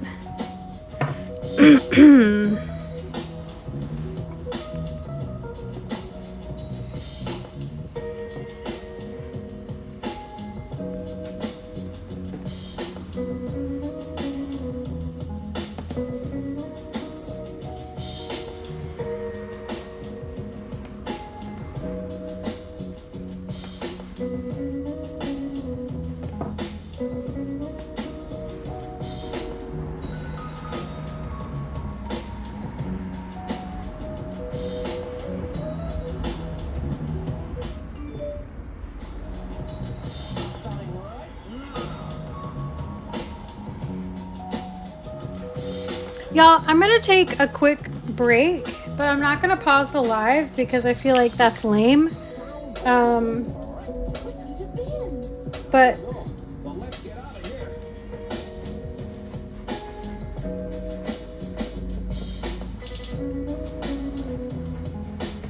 yeah.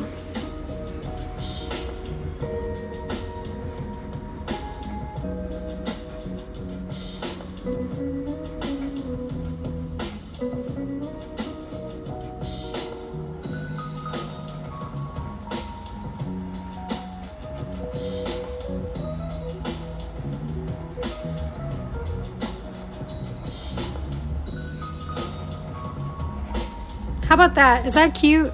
Is that better than pausing?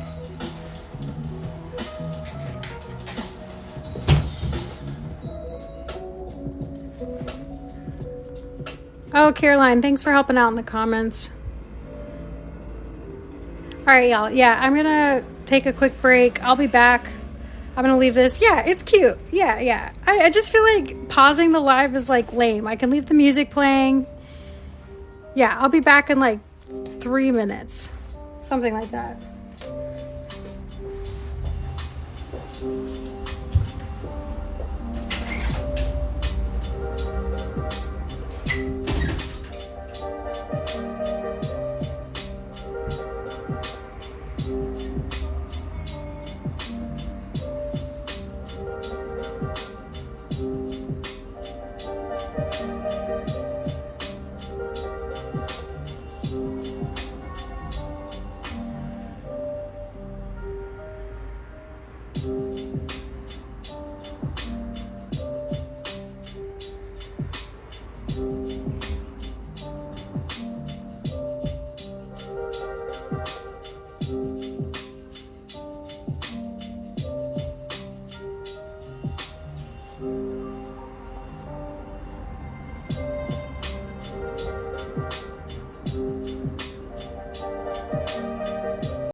Hey y'all, that was so weird. I don't know what happened, but I'm back.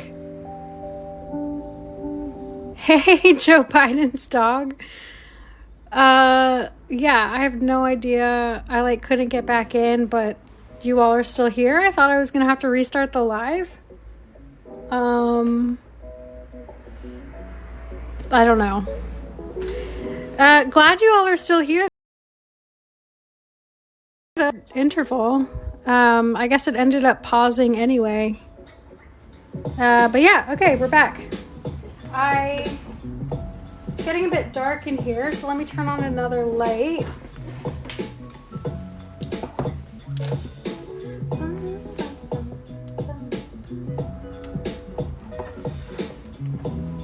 Ooh, there we go, brighter. Hi, Run DMCB. Hi, Joe Biden's dog. Hi, Caroline.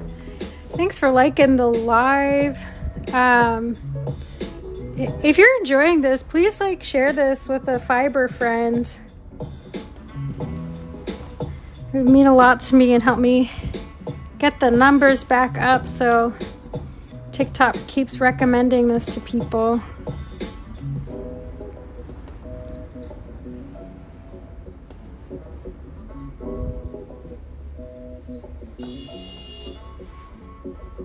I think the app crashed, but somehow it still worked when I came back in. Oh, thanks for sharing, Caroline. Thanks for all the likes. Thank you, Mau Mau. That was weird. I've never had that happen before.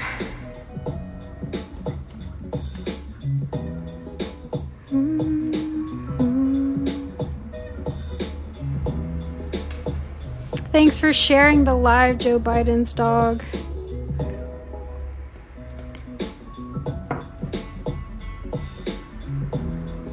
Oh, thanks, Caroline. I call you my hero.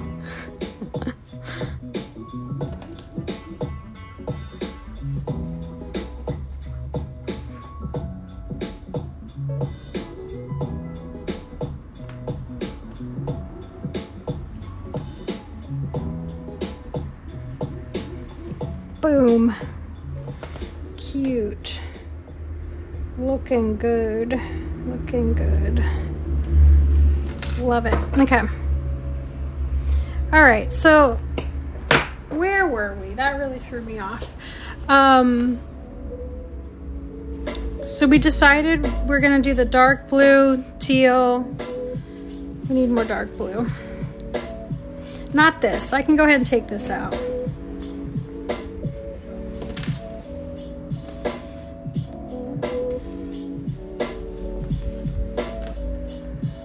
Oh, Susie, this would be perfect. I'm sorry you have to go to the hospital. I don't know why, but whatever you got going on, this is super portable. You could take this with you on the go. The only thing I would say is, like, when you're setting up your warp, that's this part, I would recommend doing it on a tabletop. If you can, it'll be much easier. But otherwise, once you have that set up and you're just doing the weaving part, this is a very portable, on-the-go type of project that you can pick up and put down whenever you need to. So yeah, if I can offer any tips or you have any questions, please let me know. I'd be happy to help.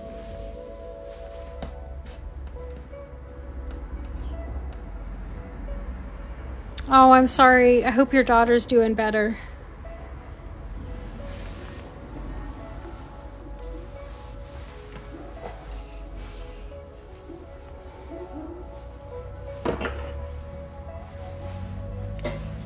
But yeah, that's one thing I really like about circular weaving. You can really do this anywhere. 1, 2, 3, 4, 5, 6, 7.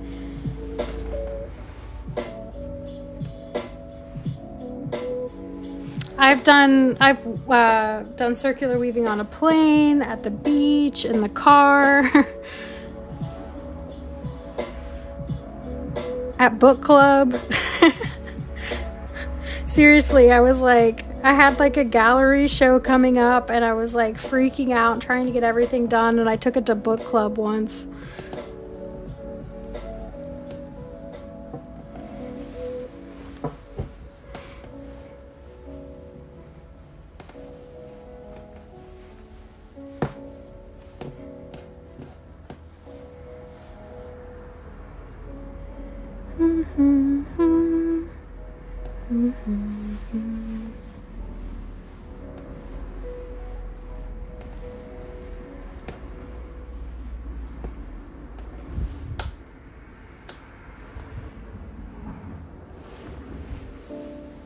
Thanks for following, Handmade. Yes, you can absolutely do this with fabric strips. That is a great way to reuse fabric, or if you like have something left over from a project. I have a pattern in my book. This is my book, Amazing Circular Weaving. It just came out last fall. You can order it wherever you buy books. And one project in here,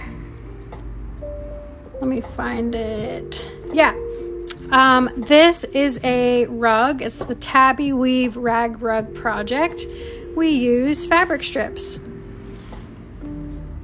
And it looks like, look at that close-up of the texture. Isn't that cool? I love it. You have hundreds of yards. Yeah, it works really great. You can weave this on a hula hoop. Seriously, a hula hoop works just fine. The tip I have about this, or anytime you're weaving something that you're going to take off the loom, you don't want to weave too tightly, because if you weave super tightly and you're packing down all of your weft towards the center, when you take it off the loom, it's going to be a bowl. So you want to like weave this more on the loose side, especially if you're using fabric. And I wouldn't use any fabric that's stretchy, like only non-stretch fabrics. Doesn't matter if it's like cotton or synthetic or whatever, just make sure it's non-stretch. But yeah, totally doable, really fun. And it tends to weave up pretty quickly because the material is so chunky. The chunkier your material, the faster the weaving goes. Yeah, highly recommend. Super fun to play with. My great aunt was a weaver, and she wove a lot of things out of rag rugs. So I take some inspiration from her.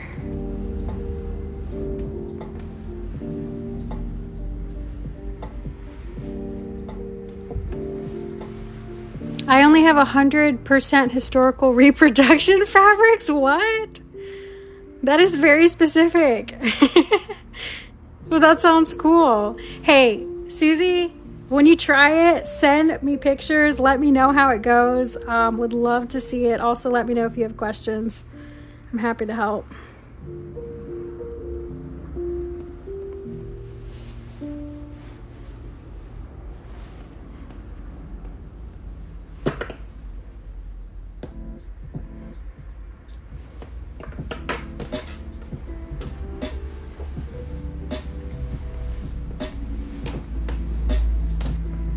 I love this so much more. If you were here before, I started weaving these triangles in this color, which I still love, but I really prefer this color direction.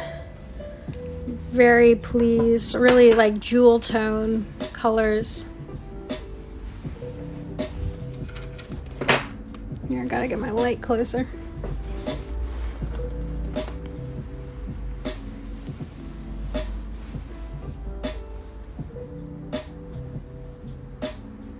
Four more triangles to go.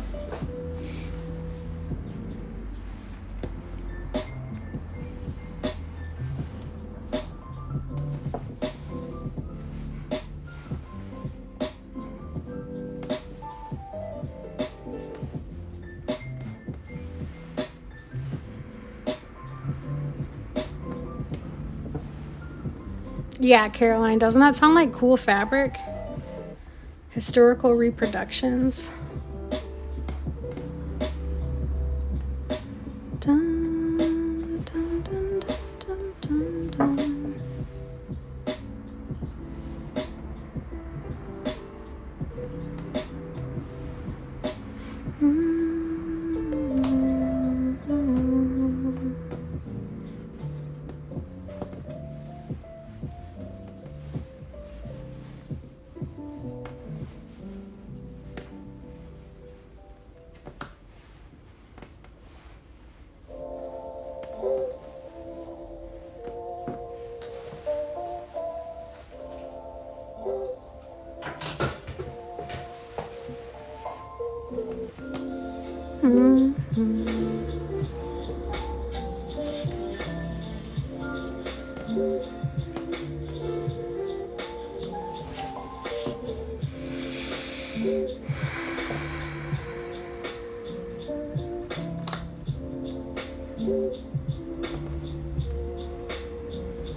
Three more to go.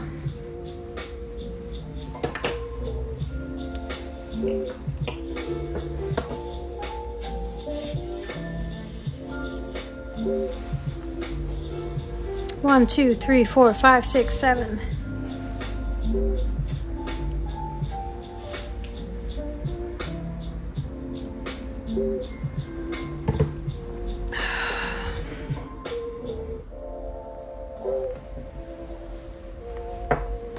Oh, seriously, yes, the possibilities are endless. It's so fun. So I've been weaving, like, in general, different kinds of weaving for 10 years, but I've been pretty much exclusively weaving circles, ovals, round shapes for the past 7 years. And I still find new things to do. And I do this full time. I started weaving, like, it built over many years, but I started weaving full time in 2019, and I've just devoted like so much energy to weaving, and there's no end in sight for the techniques and the new things to learn, and I love that aspect because weaving has been around for thousands of years. And it's been, developed by so many different cultures. Like, there's so much to know. And I'm like a big research person. I love studying. I love research. And I find that's one of my favorite challenges about weaving is finding new things to do. New things to me, anyway.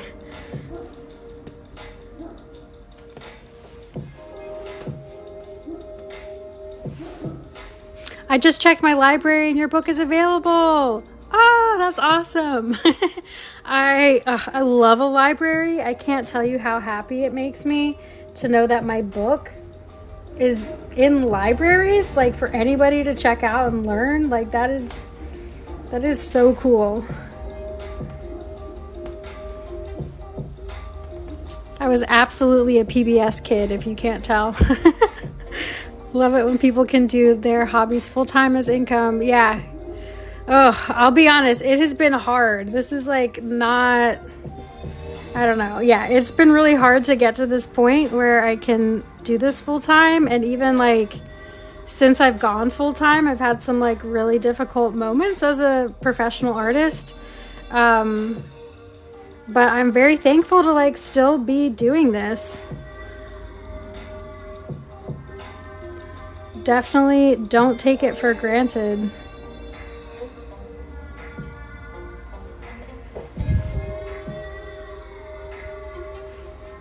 It's been checked out for months. Ah, that is so cool. Oh my gosh. I'm glad your county is loving amazing circular weaving. Thanks, Lori. I'm liking the triangles too. I see how this could become my next addiction.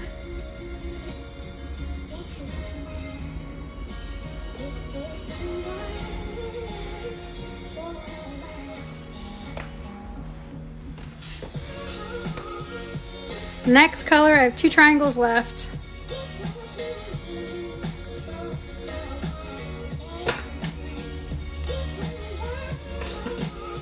I feel like the triangles were really important to get right, and I feel so good about where we landed with the colors and the shapes and the height. So many decisions to get these triangles right. I agree, Gabby. Thanks for your help.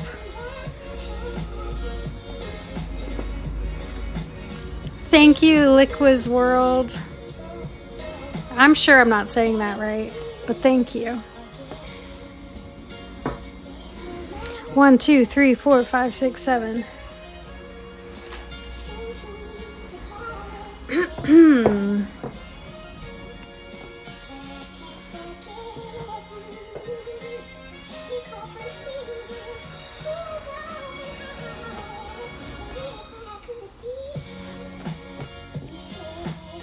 Okay, skip.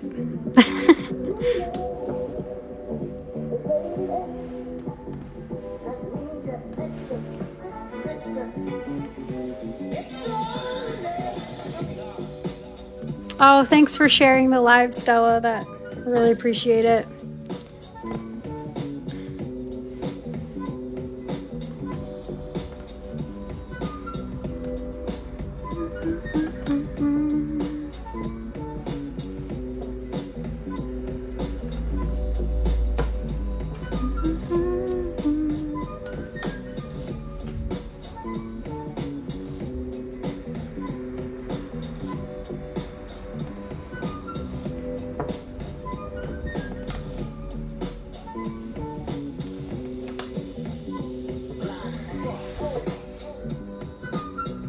Ooh, hey, Shield Maiden, welcome back. A person that humps is a happy person. Yeah, next step is filling in those triangles. We gotta decide what color. I think I know what I want, but you know, as always, gonna have to try things out. We'll see what happens.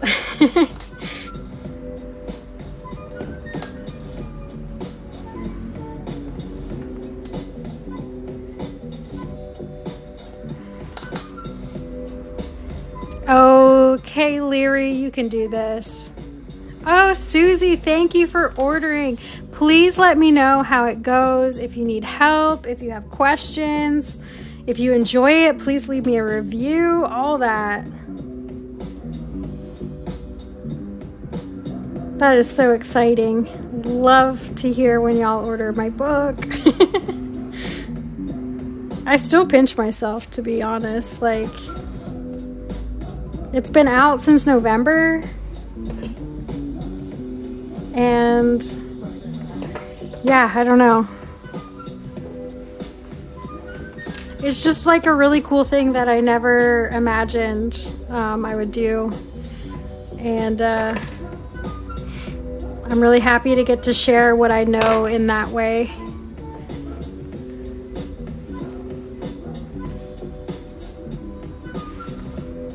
This is my initial thought, Caroline. Either this or white. We'll see. We'll see. I think it's going to be one of the two.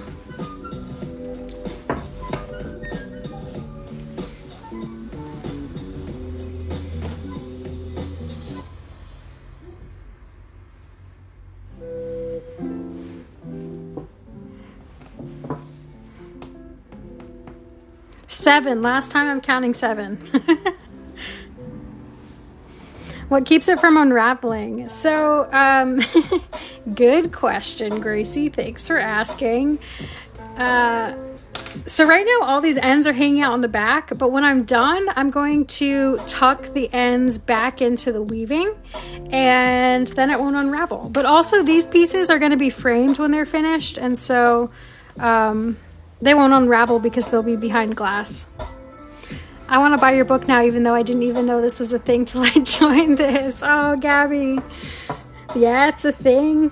And there's a whole book on it. So if you want to learn, I may be biased, but I think that's the way to go.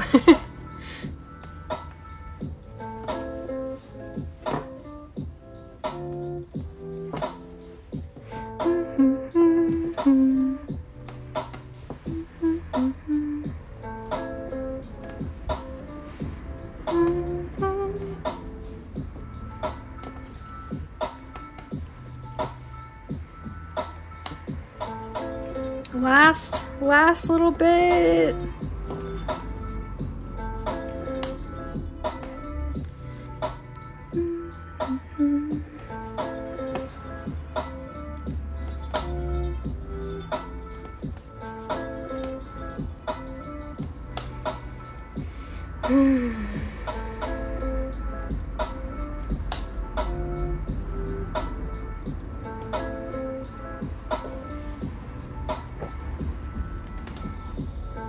Oh, thank you, Kay Leary. That's so sweet.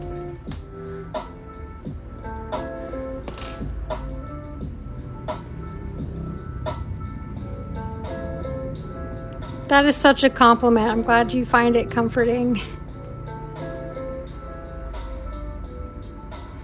Yeah, happy to share, Gracie. Thanks for asking. There's a few different methods for what to do at the ends, and everybody does it a little bit differently. I either tuck them, tie them together. That's pretty much it. Some people like sew them to the back. Some people glue them. Some people put like a piece of felt on the back.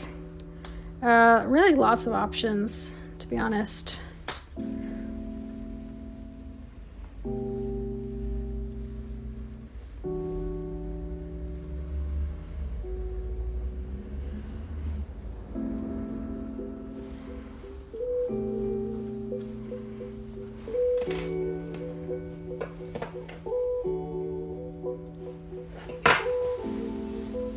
Oh, thank you.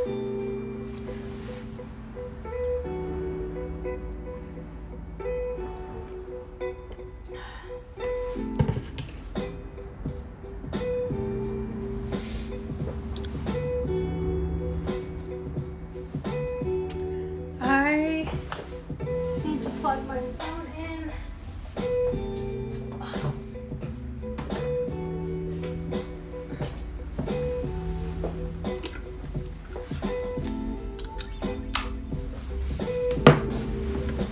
I used to do macrame and wanted to get into macro weave. Ooh, so fun. It is really fun. Oh, Heather, I'm glad it's relaxing while you work. But then I had kids.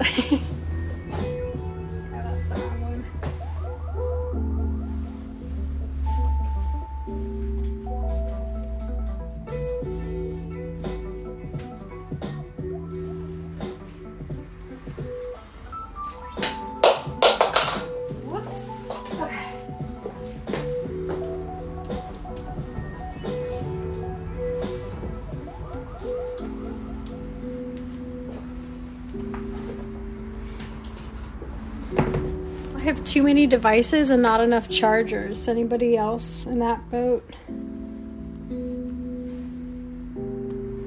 just gonna change something. Pairing mode. Waiting for device to connect. Because I'm trying to keep weaving for a while, so let me get my setup here. Awesome.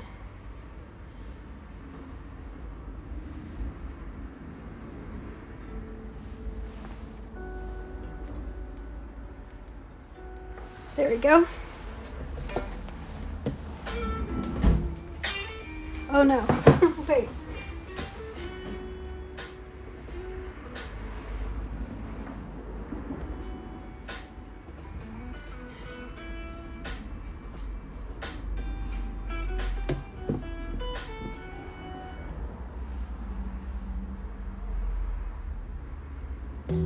There we go. Need this vibe started. Mandatory 10-hour overtime work week for the next month. Oh, Heather. I'm sorry. That sounds rough, but I'm glad I can keep you company while you're working. Thanks for sharing the live, Tora.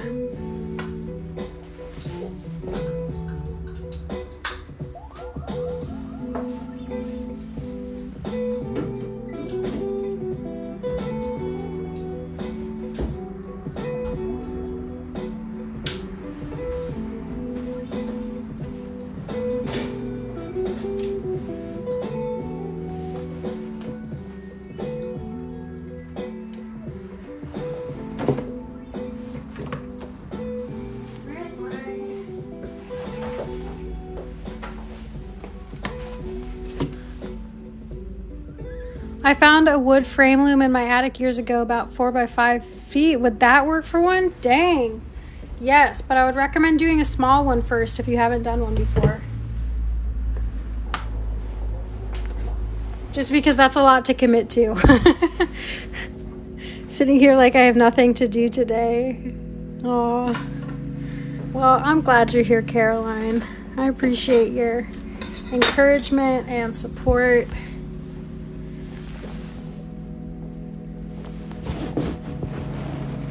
But if you gotta go do your things, do your things. All right, I'm cleaning up my space a little bit. I needed a little break.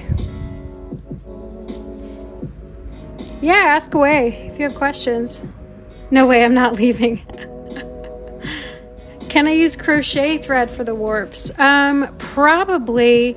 If it doesn't stretch and it's strong enough that it doesn't snap, then it's fine. Like this, for example, this is how you test it. Just wrap it around your fingers and pull. If it doesn't snap, it's fine. If it does snap or if it stretches, you don't want to use it for your warp. So that wouldn't be a good warp. This is a good warp. So you really have a lot of options for what you use for your warp. But those are like the general rules of thumbs. What do you use? So for this one, I'm using this like cone of yarn. This is from Gist Yarn. It's a US company. This is their beam in white. But you can also use like, you know that like Lily's sugar and cream yarn?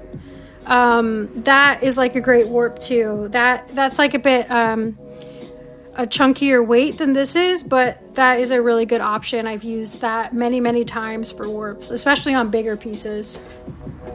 It's super strong. Okay, yeah. If you have sugar and cream or anything similar to that, it works great. How do you get the circle thing in the middle? So I'll have to show you that sometime. It's a lot to explain. But that pattern is in my book, but I will be doing that probably later this week live. So follow along. It'll probably be around the same time that I'm going live today. But seriously, I have like 18 that I need to set up. so I'll be around. I'll do it a few times. All right, so the question is now, what do I fill in these triangles with? They look awesome, first off. Let me do a little measuring.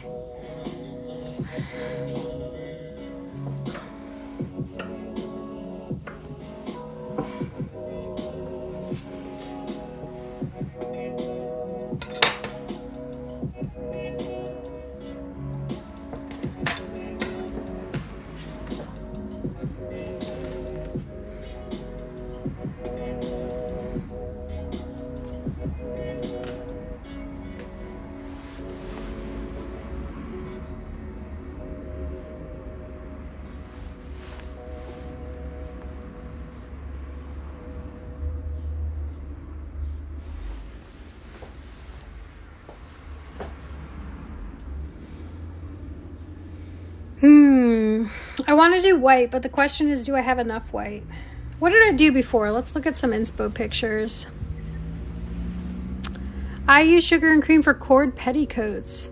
Susie, you have a fascinating fiber art discipline. Do you make like like costumes and stuff, like historical costumes? Because that sounds fascinating. I'm so interested.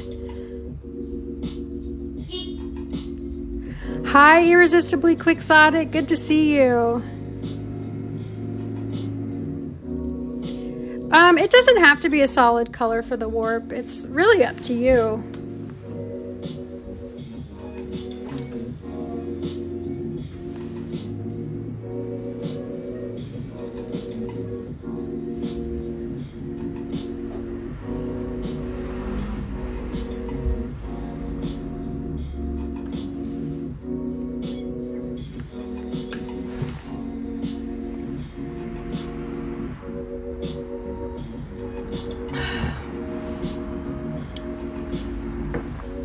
I'm gonna go white.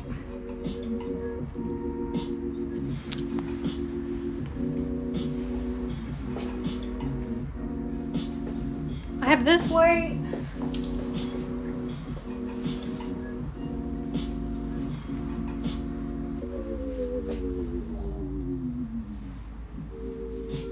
I'm running low on white. I have some more coming soon, but I have this, which is a texture. I have this acrylic. I might do this just because I have more of it. And the white I have coming this week is different than this one.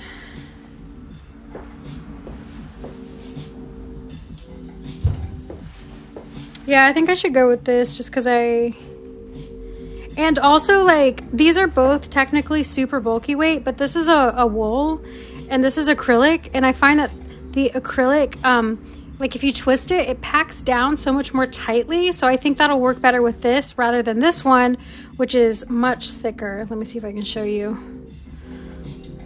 Like, these are like yarn measurements are so arbitrary, especially for knitting and crochet. Like, both super bulky, but like significantly different. Like, the whole, like, the way yarn is measured and the way it changes from medium to medium is just ridiculous in my opinion, and I think we should just measure it by millimeter. But that's just my opinion, and I'm not in charge of the yarn industry, so I don't get to decide these things. But anyway, that's what I have to say about that.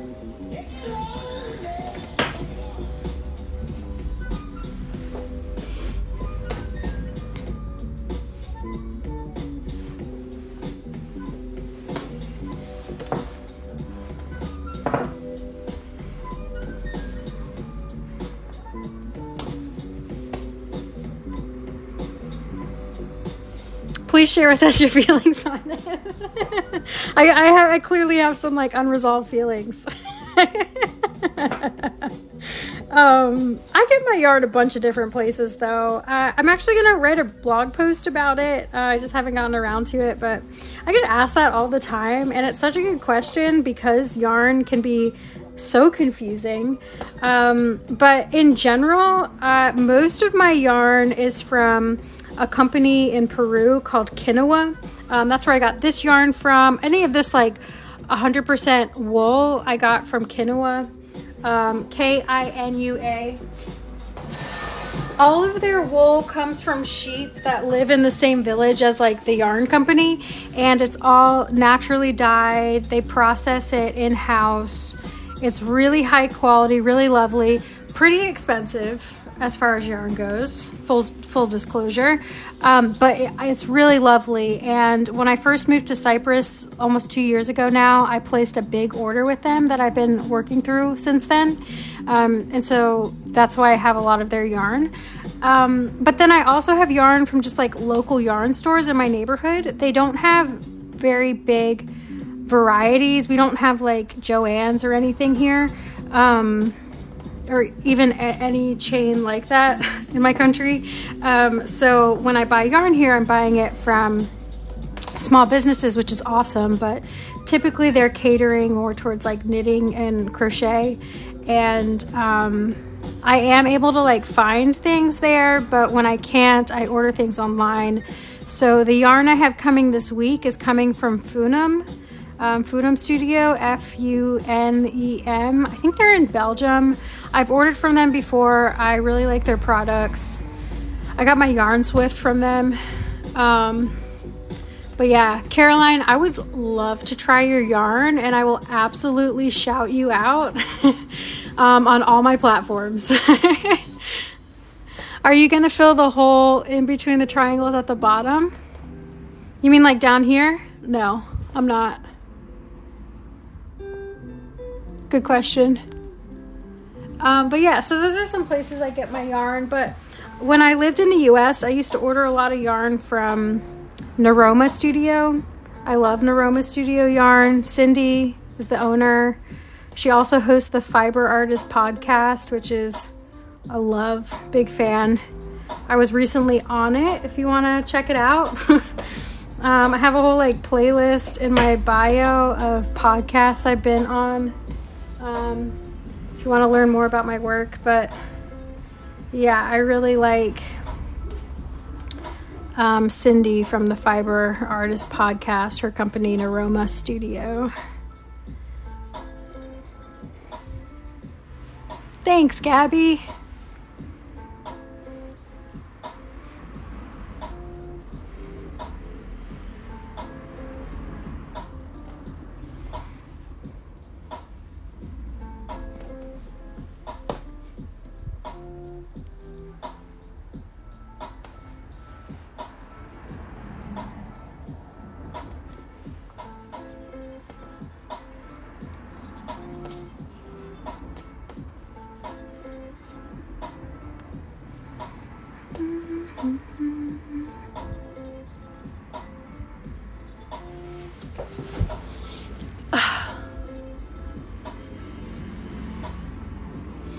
drop spin yarn, Shield Maiden. That is so cool. Do you prefer wood frames or metal? It depends on the project. Want art yarn or a smaller? Oh my gosh. I don't know. I love it all. Maybe art yarn, because then I can like show it off more, Caroline. Like something that you made that you like are super proud of and you want me to like share with people.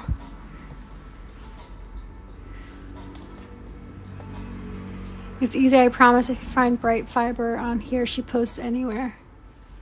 Ooh, cool, sharing resources. Love it. Love it.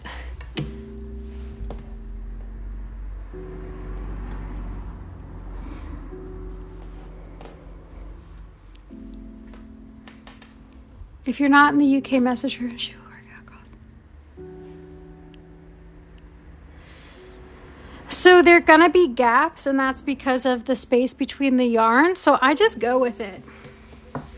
You're gonna see some of it in the end. But keep watching, you'll see how it all works out.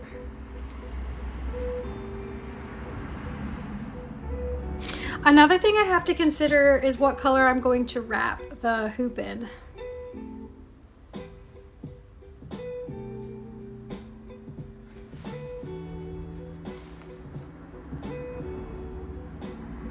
I might go light green because I did it at the beginning and it's just really lovely.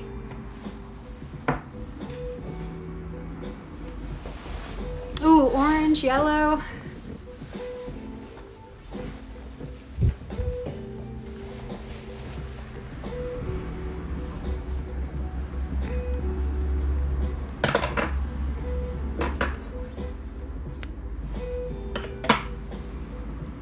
I love the different textures. Yellow, orange, screen isn't fab, LOL.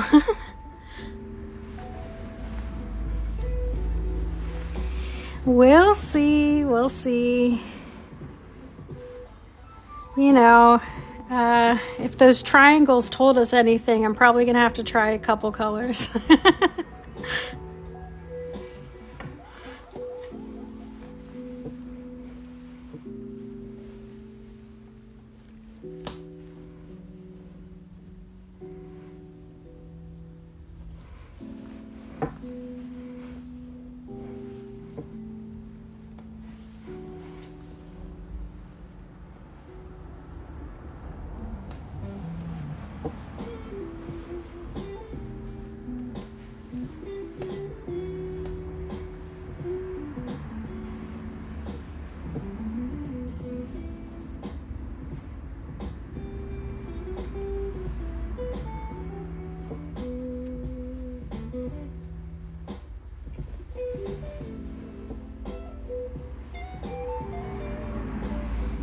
This white acrylic is so cloud-like.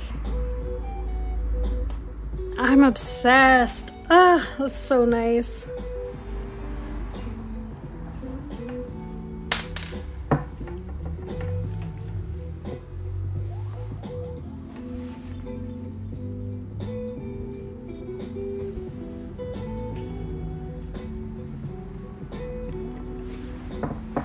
Hold on, I'm gonna close the blinds.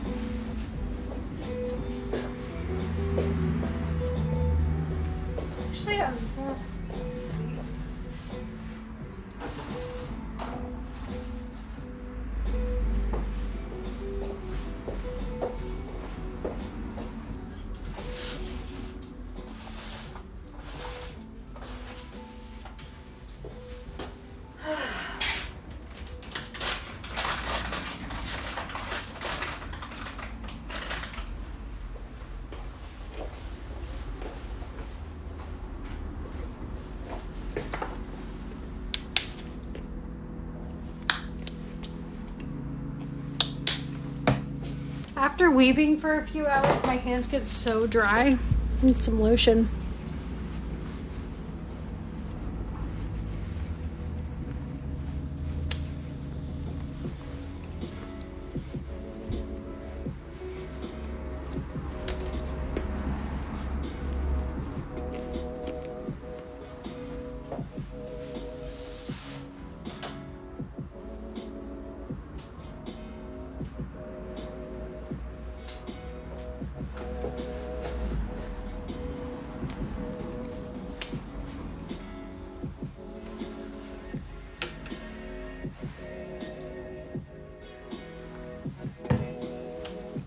Okay.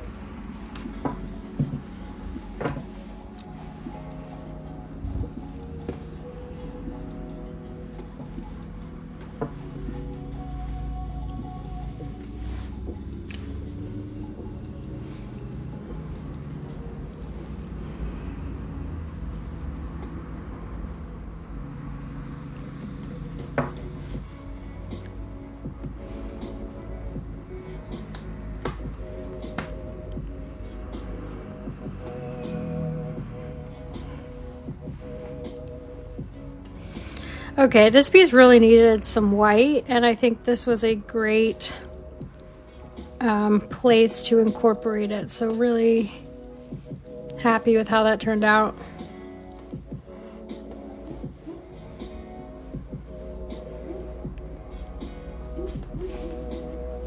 But I still need more blue.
Is this texture too much?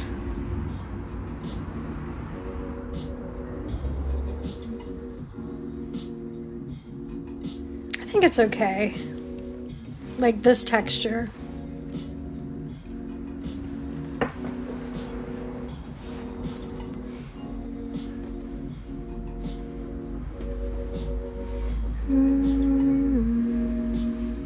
Gabby's into it. Kaylee, yeah, they look like clouds. They do look.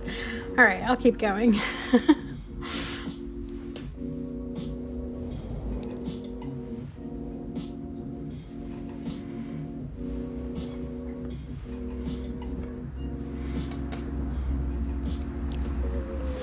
Shield Maiden likes it.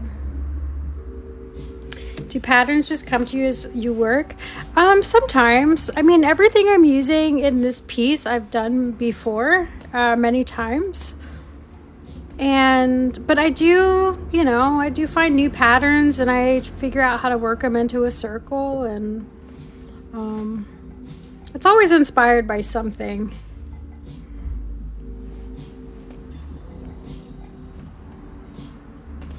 Like, I love to use the triangles, and this is these are custom pieces for a client, and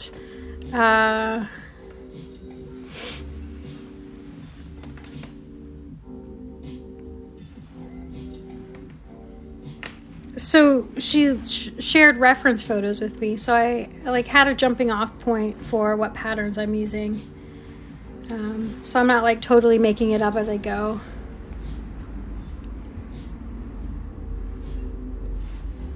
In the early days, I did a lot of that, though. I was trying to figure out what the heck I wanted to make and what I was doing, and trying to figure out circular weaving. Yeah. Before circular weaving, though, I was doing pattern weaving, and so all of that was planned out before I even started, which is cool, but that's not really my personality.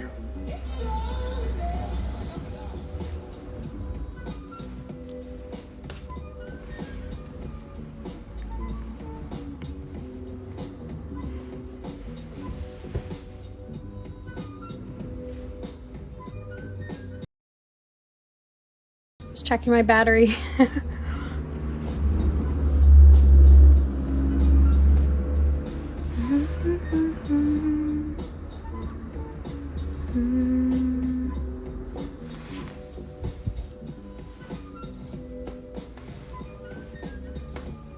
That would be so cool to watch something you ordered being made. Yeah. I guess that's kind of what I'm doing here. I didn't really think about that. Because I'm like putting this on YouTube.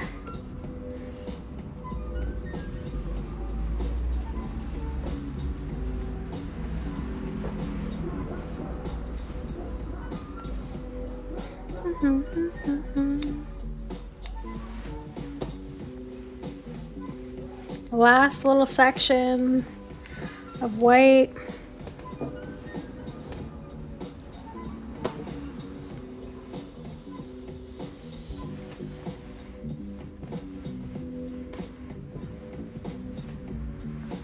How long have I been going live? 3 hours, 4.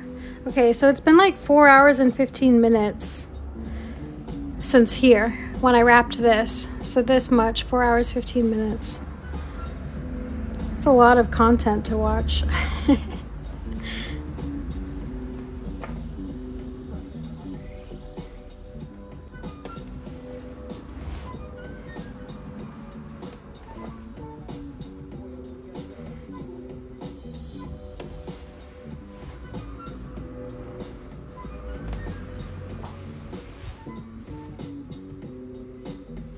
How would you clean these?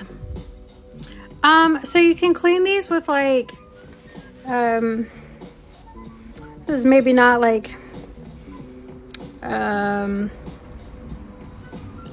this wouldn't be approved by like an archivalist type person, but you can use a lint roller. A lint roller works great. You can also just like flip it over, take it outside, and like tap the back to get any dust off. I mean, ultimately, I would recommend framing them behind glass because then you don't really have to worry about that. But, I mean, most people don't do that with my work. Yeah, so those are probably the two main methods. I wouldn't like vacuum it or anything unless you have it like kind of far away. But yeah, that's what I do.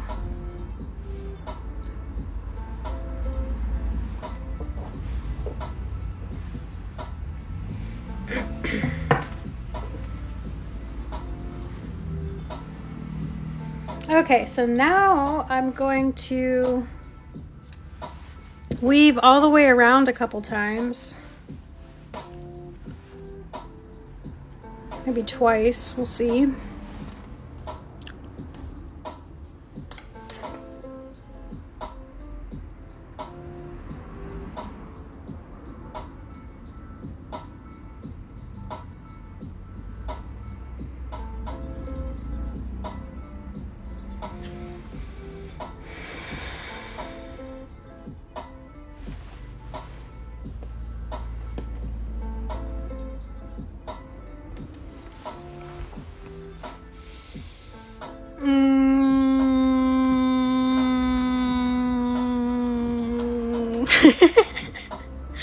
Okay, so I can't just weave over and under because my pattern is different every other one, which I'm not sure why.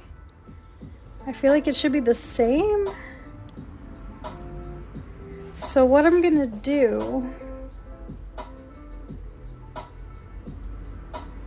how do I want to solve this? What if I did this?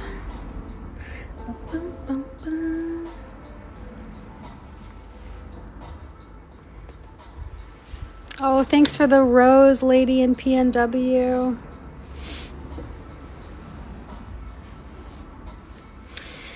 Okay, always something to troubleshoot. That's okay.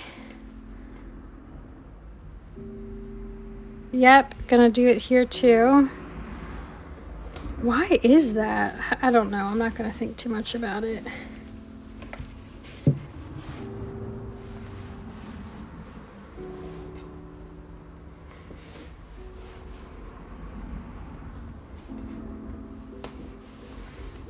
Okay, so see what's happening now that it's closing in those circles, making them look much cleaner.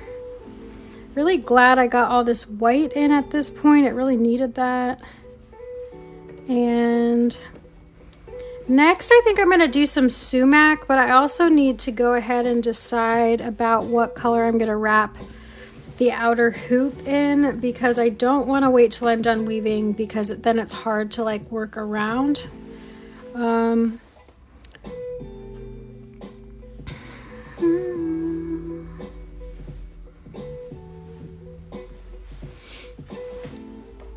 thinking something blue on the outer edge, but I haven't decided yet. Maybe the teal. I think the teal would be nice, but we need to look at it.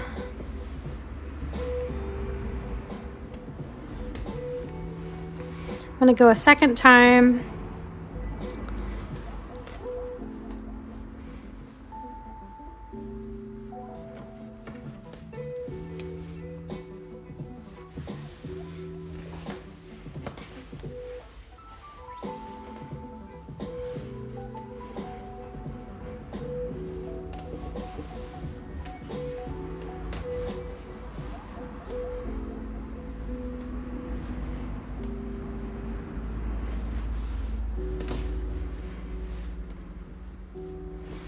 I gotta get to the studio earlier tomorrow because it is already 7:30.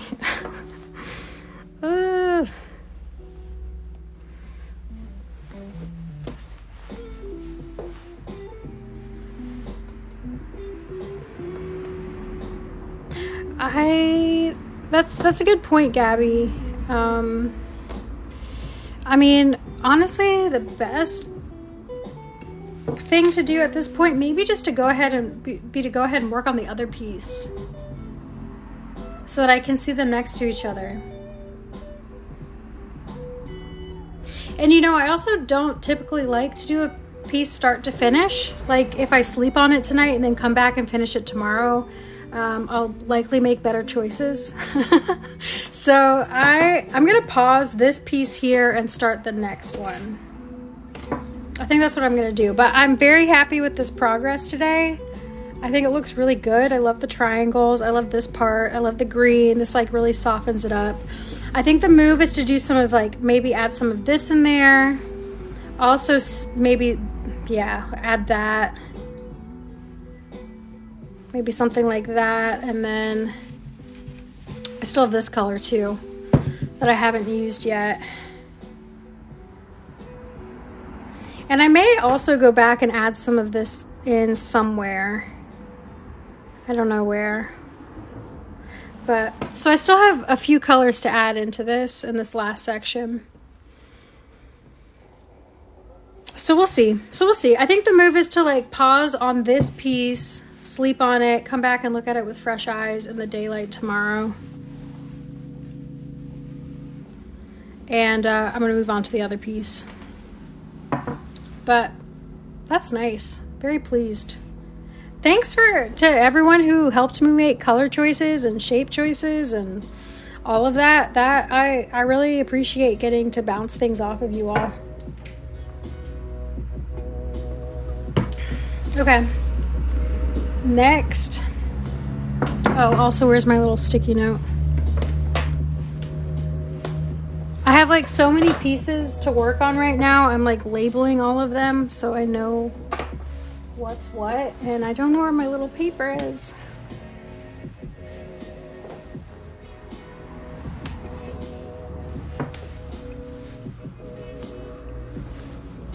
Oh, there we go.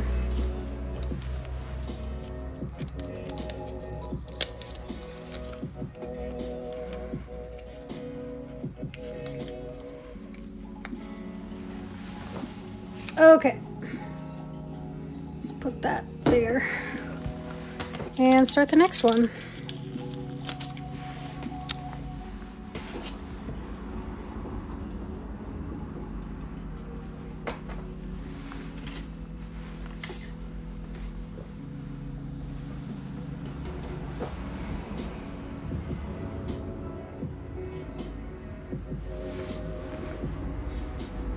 Pink. I'm going pink in the middle for this. Okay. It's a nice color. And that's the back. This is the front.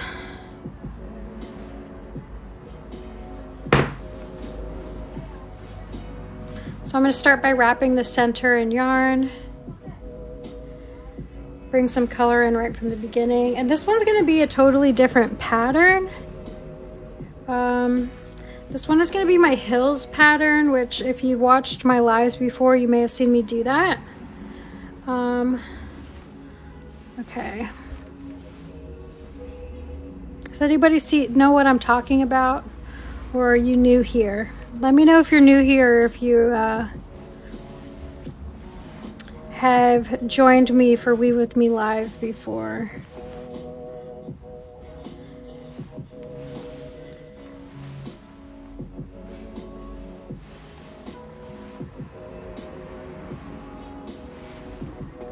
First time, J Cat, welcome. Ooh, Susie's new. Shield Maiden's been here once or twice. More than that. Lady in PNW, I'm new here but loving it. New.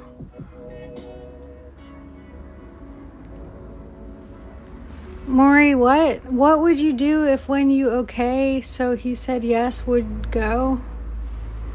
New. I'm new here, Emily. New here, new. Ah, so many new people. Welcome, welcome.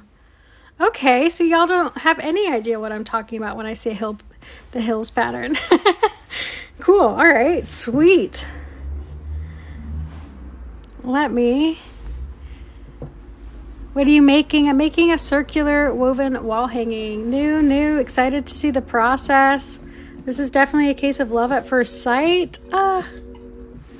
Fantastic. So, I'm going to do something kind of like this for the next one. So, pretty different. This one is much more organic than the last one, whereas in the piece with the triangles, like everything is really balanced. This one is balanced, but in a different way. This is organic. I'm going to make decisions as I go, and it's going to be really lovely. So I'm starting with pink. This one's also going to be more dominantly warm colors. So I have these great orange, pink, rusty, red. Really like that color. This yellow orange that I used in the last piece. I have more of a bright yellow. I have this kind of like blushy color. And then I have light yellow, which I also used in the other piece. And then white, of course. And then I'm going to add in probably like one or two colors from the other palette. Maybe not that. Not that. Maybe the teal. I'm definitely going to add in teal. That's cool. Maybe this blue. I don't know. We'll see. We're going to play with it. This is one of my favorite styles. Oh, thanks, Shield Maiden. Added your book to my wish list. Currently crochet, cross stitch, and embroidery. What's another hobby? Oh, cool. Thanks for adding it to your wish list. I mean, there's just so many fun things to try. I get it.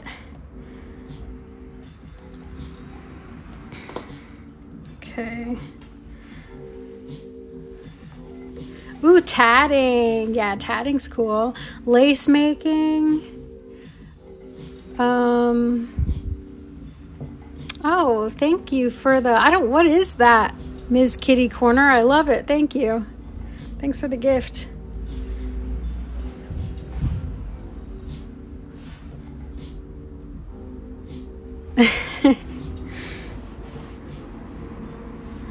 Okay. All right. I'm going to concentrate here.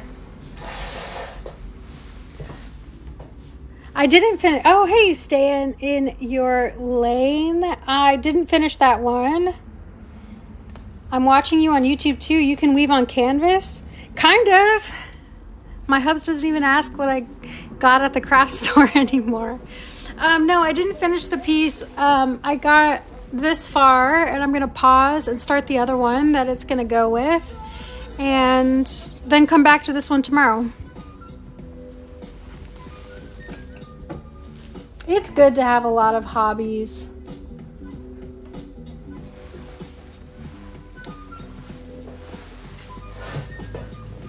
It means you're learning a lot of different things and you never know how it's going to all come together.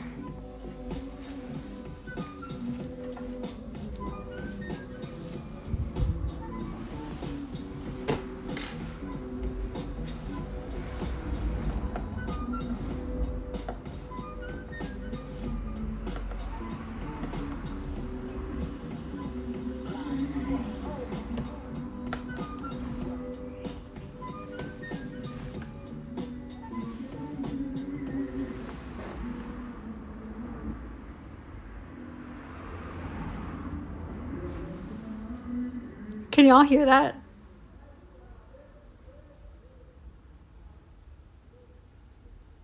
I think somebody was singing outside. Could y'all hear that? No?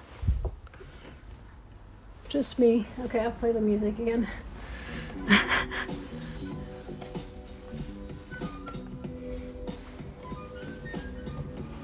Shield Maiden heard something. Yeah, it sounded like somebody was like singing into a microphone. Or honestly, it sounded like a priest at church, but there's not a church close enough that I would think that you can hear that.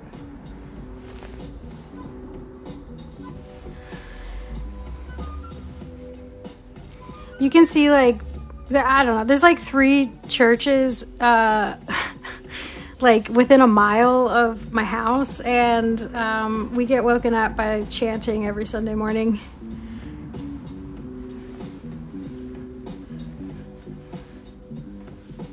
It's kind of funny.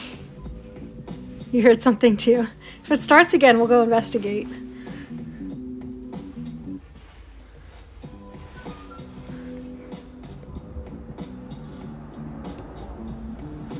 Ding, ding, ding, ding, ding.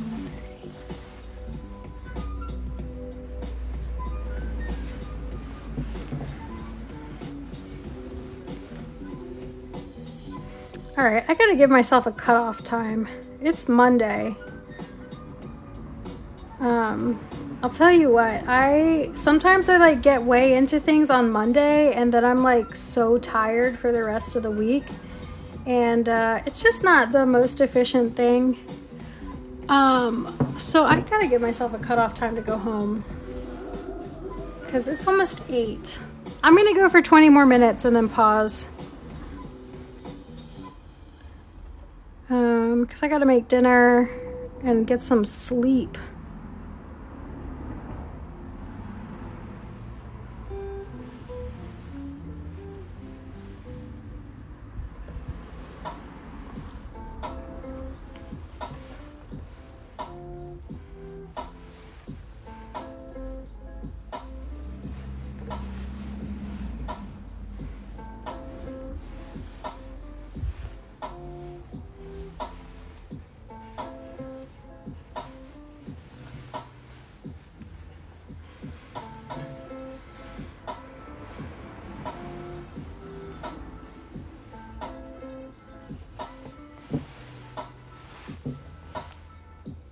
Oh, I'm glad you found me too, Susie. It's really nice to chat with you. What time do you usually start lives? Gabby, it depends. I usually start though like around 1 or 2 in the afternoon. my time. Cause I don't know, I usually like work from home in the mornings or just like take care of things around the house or like have errands or appointments, and so I usually don't get into the studio until the afternoon. But tomorrow I'm gonna try to get here earlier. So hopefully I'll start earlier tomorrow. Yeah. Oh, I live in Cyprus. Oh, hello, Morena from New Zealand. Welcome. It is currently, it's like almost 8 p.m.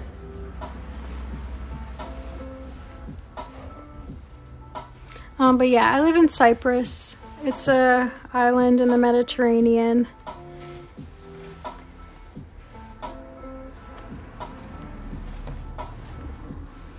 My husband and I did like a pandemic move a couple years ago, and yeah, my family lives here, so it wasn't like random or anything, but I have lived until now my whole adult life in the US, so it was quite a transition, but we really like it. This will be a woven wall hanging. 8 p.m. It's 12:40 in Michigan. Yeah, we've got a bit of a time difference. Yeah, I'm in Eastern European time zone. Cyprus is like, it's the easternmost island in the Mediterranean. It's like technically, or I mean, it's like it's an EU country. Like, it's Europe culturally, but we're like in the Middle East. Yeah, it's like really close to Turkey and Israel and Lebanon and Egypt. So if that gives you an idea of where I am.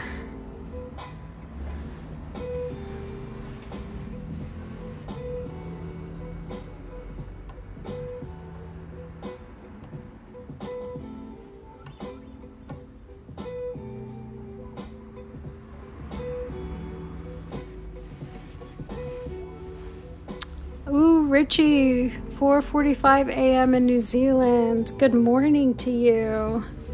Thanks for joining me so early in your day. I have to go, but we'll try to join tomorrow. I hope to see you tomorrow, Gabby.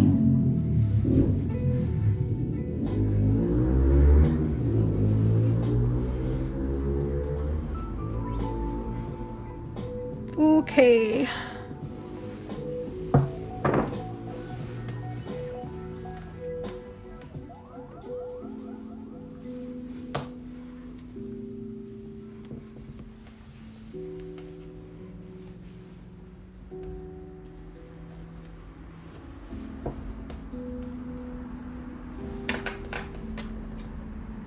So cool, Susie, having people from all over the world.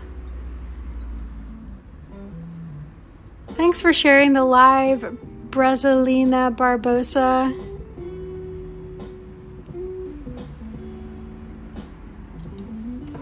You too, Richie.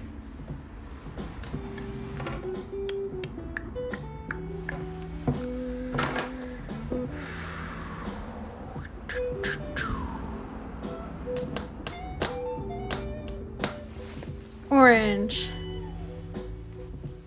Ooh, these colors are bright.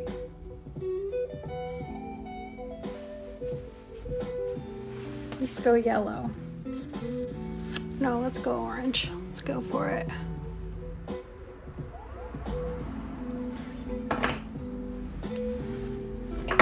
This is circular weaving, Shui.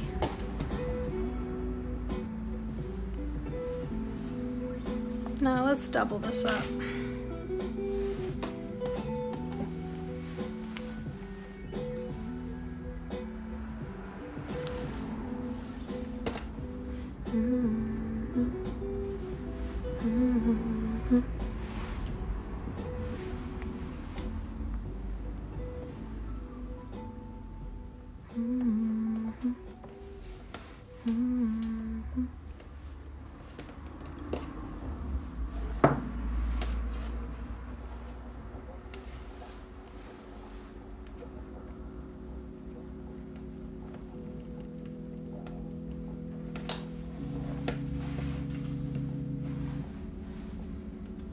wait, maybe I just need to do single strands. Let's see what this looks like. Yeah, okay, that's fine. Cool, I've only seen one in rectangular squarish shape. Well, welcome to round weaving. This is a thing.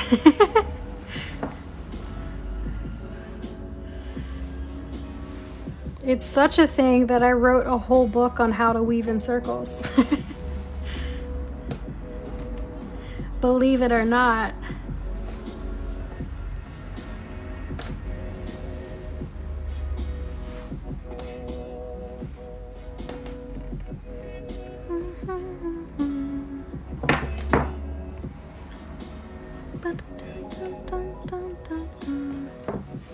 Okay, is this better, or do I need to make further adjustments?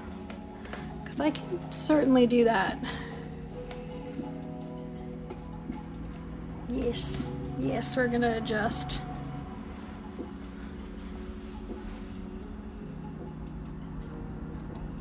I don't want to see the warps in this piece. So to start, because my warps are so close together, I'm just going to weave on the top warps and not the back warps.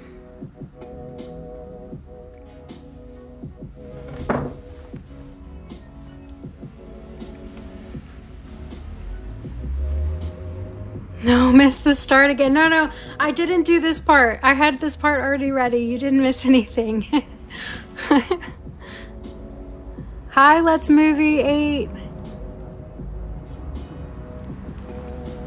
I will be starting from the very, very beginning later this week.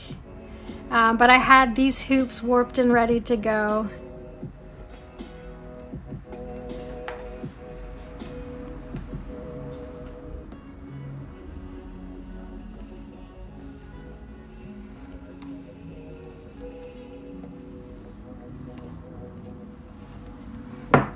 This orange is so bright. I've also been like under the fluorescence all day. I like the double pattern. I thought it was pretty. Oh, thanks. Yeah, I think I'm gonna do double. Thanks for sharing, triple TJIE.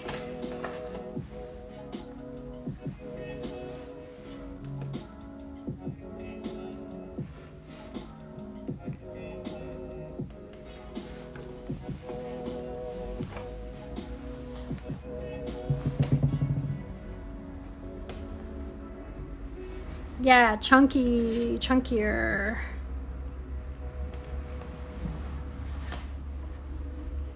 No, back up. Okay, just like that. Okay.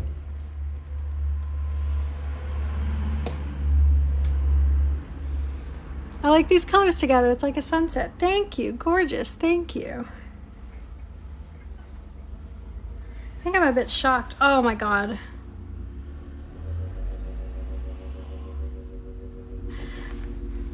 I just said I don't want to see the warp.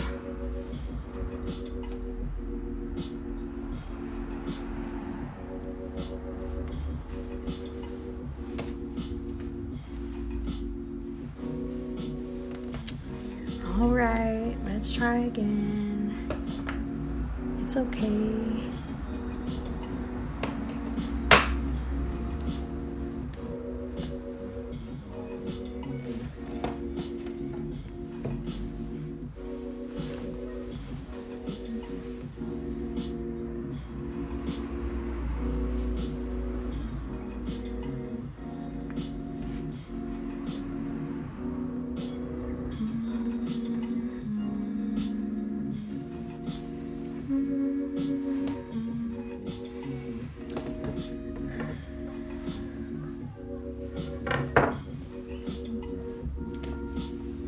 Usually when it's just not flowing, that means it's time to take a break. And I'm feeling a bit like that now. But let me weave at least one hill so I have something to start with tomorrow.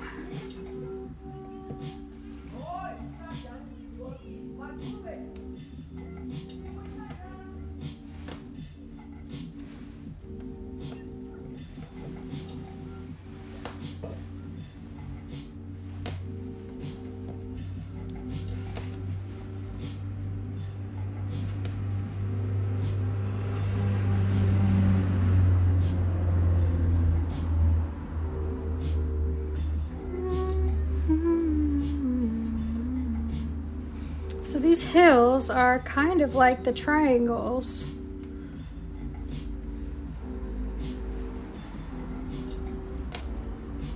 But a little different, but in the same way that like I build up from the base.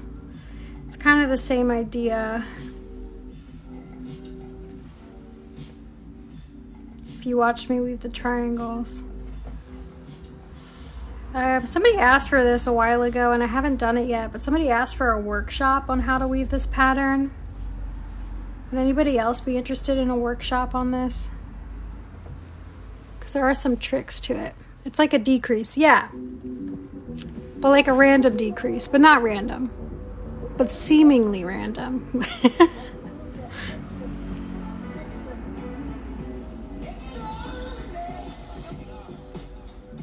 And then I come back down.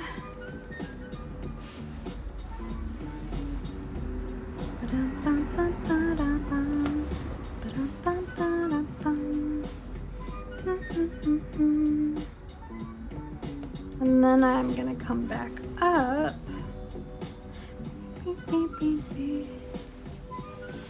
Hi, what are you making? I'm making a circular woven wall hanging.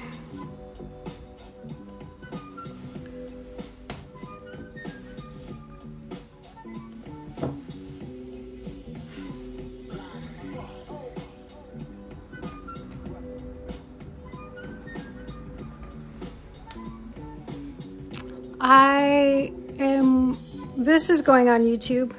I'm trying to figure out YouTube. I've been very intimidated by it and have like uploaded some shorts and some things and whatever. But I want to figure it out, and so I'm starting by uploading my TikTok lives to my YouTube. This is going to be the first one. Officially, anyway. And I'm gonna see how it goes.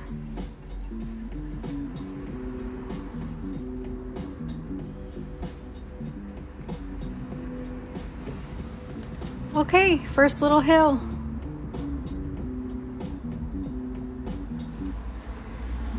Okay, what time is it? I'm gonna stop there for tonight.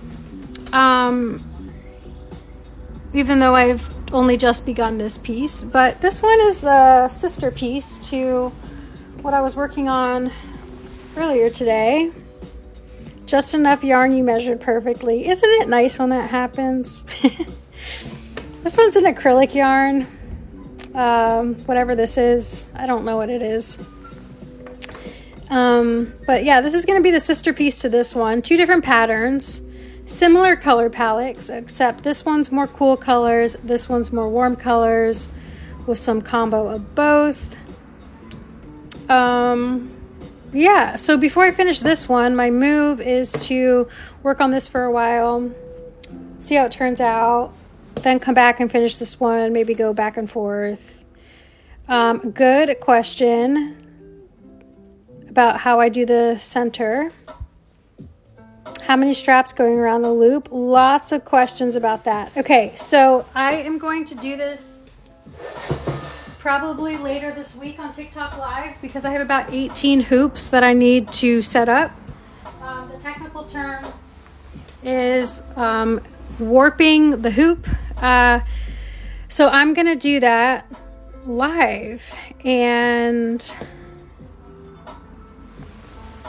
so follow along if you want to see how to do that. Otherwise, you can get my book, Amazing Circular Weaving. It's the first and only book on circular weaving. It just came out last fall. I'm really proud of it. I spent about 5 years researching the possibilities and limitations of circular weaving before I wrote this book, and everything that I've learned is in here. You know, up to when I finished writing it. I've learned stuff since then. Obviously, that's not in here. But yeah, so in here I teach you how to warp any hoop for circular weaving. So there's the open center ones, there's a closed center, and there's like a bonus third technique in the book.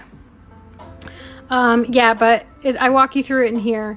Otherwise, if you don't want to get my book, just follow me, and hopefully next time I go live, or hopefully you'll catch me when I'm doing this. Seriously, I have so many of these hoops to warp, so I'm going to be doing it for a lot of hours on TikTok. So just follow along. And if you miss it, I'm going to post it on YouTube so you can watch it there. Yeah, there you go. All right, y'all. It is almost 8 p.m. here. I got to go home, make dinner, and go to bed so I can get here earlier tomorrow. Thanks for keeping me company while I worked. This was very productive Monday. And I hope everybody has a great rest of your day. So this looks so much fun. I do a lot of fiber crafts, but I've never seen this before. Welcome to Circular Weaving TikTok. All right, y'all. I'll see you later. Bye, everybody. Bye.